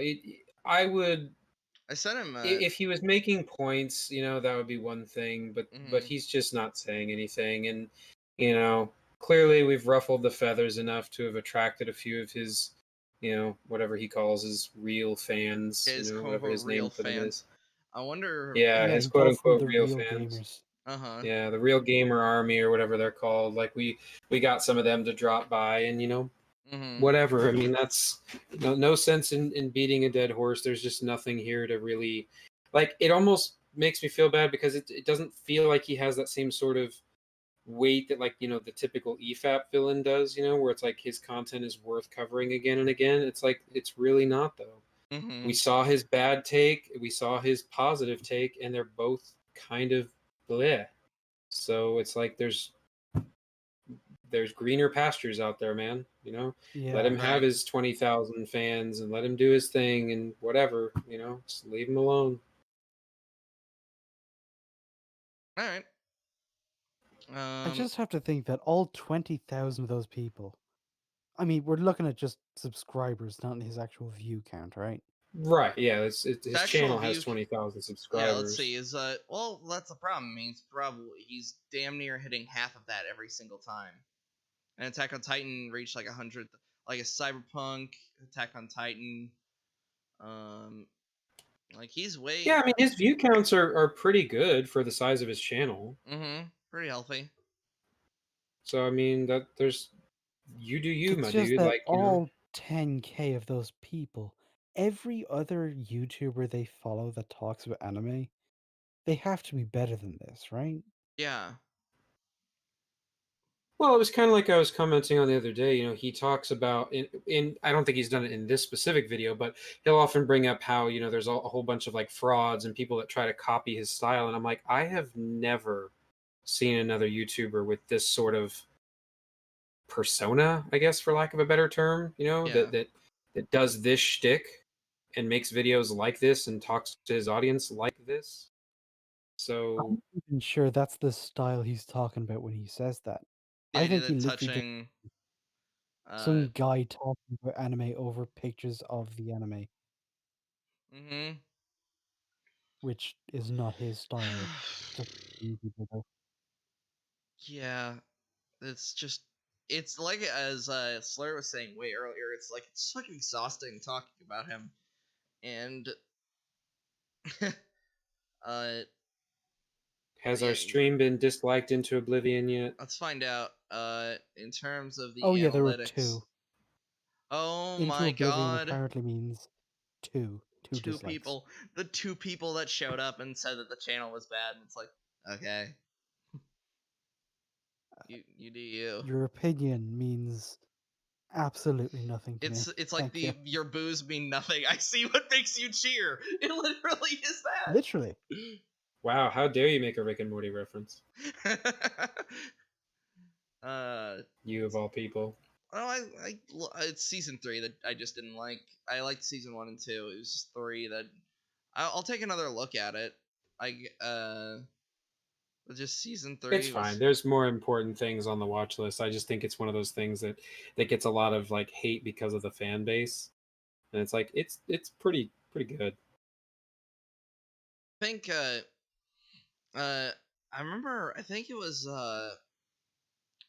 Up is not jump. I think he brought up a point that it's like, unfortunately, That episode was like Pickle Rick was very smartly written, but unfortunately the meme of it just exploded and overwrote the very smartly written episode. Yeah, people kept treating Pickle Rick like it was a thing that was actually funny or cool, when Yeah, it was like literally just a thing that was very easy to repeat. yeah, it was as like they treated like that was the main joke of the episode when it was only like one joke. It was like 2 or 3 jokes. Like the therapist brings up like why did he turn himself into a pickle? Like she just rolls with it, and then she dissects into his character. I can. There's one episode I may as well expose myself even more. I think the Citadel episode is a fucking waste of time. The of season 3. But it's probably because I don't like That's the one disjointed. where you have That's where you get the the police buddy cop officer. shit. Yeah, it's where you got the police officer, the Morty that's running for mayor. You got all this shit, and it's just like, oh, okay. Uh, what does this have to like? It's only on the last second when they relate it to evil Morty, and it's like, oh, okay. Uh, and then I think it was You Ninja who said like they don't pay off that at all, like until like the last possible second. Was it you or was it somebody Well, else? the following, because that I'm pretty sure that episode that you're talking about is like the very tail end of one of the seasons, Yeah, and then when the it's next season starts, it picks up and it's like total non sequitur. It just goes into like a totally different direction, and they don't actually pick up the main plot again until like the very last episode of the following season. yeah. So Citadel of So Ricks. I mean, it's an episode like it's like 3 episodes away from the end of the season, and it's really that's what really bothered me. Sometimes I really like uh, serialized storytelling. Sometimes I really do like the episodic stuff. With Rick and Morty, I think I would have just preferred if it stayed serialized. Uh, I hold on. What was worse to me, the Citadel of Ricks episode or the Ravagers or whatever they were called? I really didn't like that episode. I liked what it was trying to do, but I think that just dropping it at the end like is again like, oh, so you just wasted my fucking time. Which one is the Ravagers one? It's What where happens in it? they make fun of the Avengers. Rick gets so blackout drunk he basically makes Saw uh hold on a second. Oh yeah. SK accepted my friend request. I was gonna say, I don't think you mean the Ravagers. I think you The mean I forget what the right, Ravagers is a group. uh, Is a group in DC. Fuck me. Um. Vindicators. Vindicators. Thank you. Yeah, it's Uh. Vindicators, and it's like Vindicators episode whatever, and it's like, oh wait, you guys did one without us, Yeah. because it's like Vindicators 3 or something like that, and it's like we were around for 1, but we missed part 2 because they weren't invited back. Yeah, it was because of Rick, and then because they find all this out, Rick gets so blackout drunk that he basically creates Saw and pushes like it's. I believe the theme of the He's episode. like, really, are you sawing us right now, Rick? Really? And he's like, I wouldn't stoop to that level. And he's like, it's like Saw. I mean, there was one actual good thing about that episode that actually changed the status quo. And well, not changed it, more just highlighted how sick of Rick's shit Morty got. Yes. Oh, the too many line with Mhm. the neutrino bombs. Yeah. How Yeah. many of these have you had to disarm, Morty? Too many, Too many, Rick. Yeah. What's another good one? Da-da-da. No. I'm pretty sure. Oh, I might be an idiot. Pretty sure.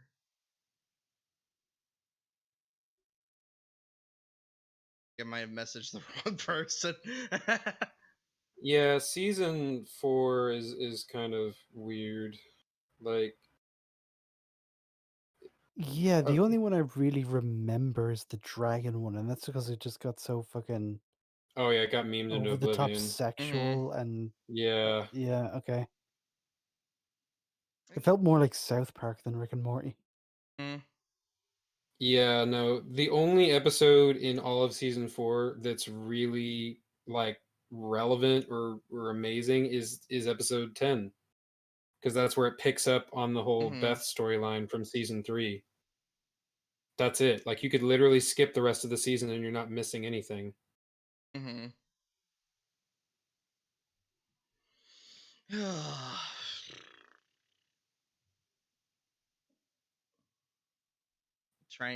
I'm trying to bring in SK, but I think I may have accidentally messaged the wrong person from his server. So hold on a second. Well, why would you do that? Well, it's because Well, that doesn't sound smart.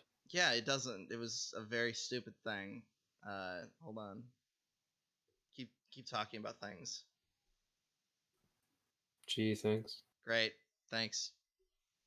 Wonderful.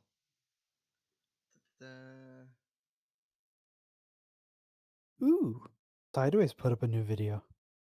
I like Sideways.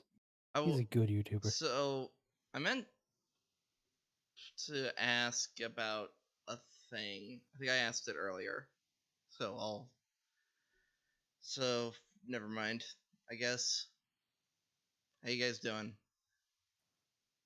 Kind of tired.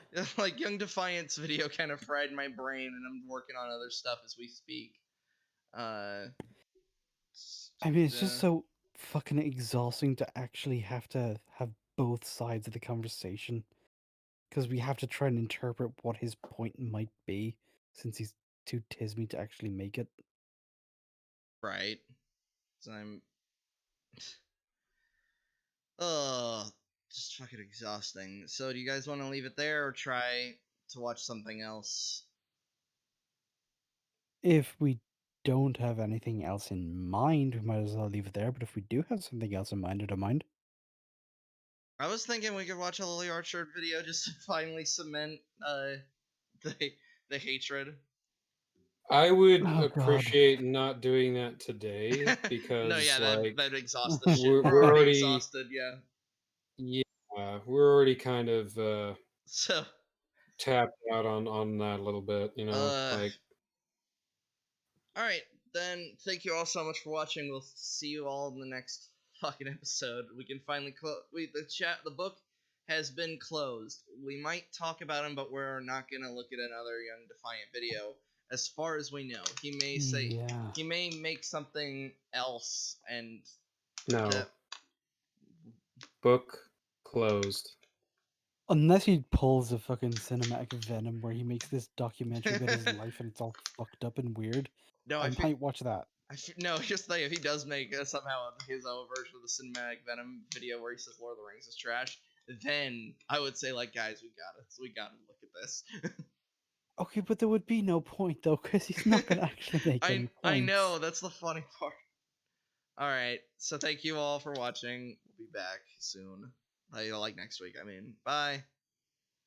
Bye-bye.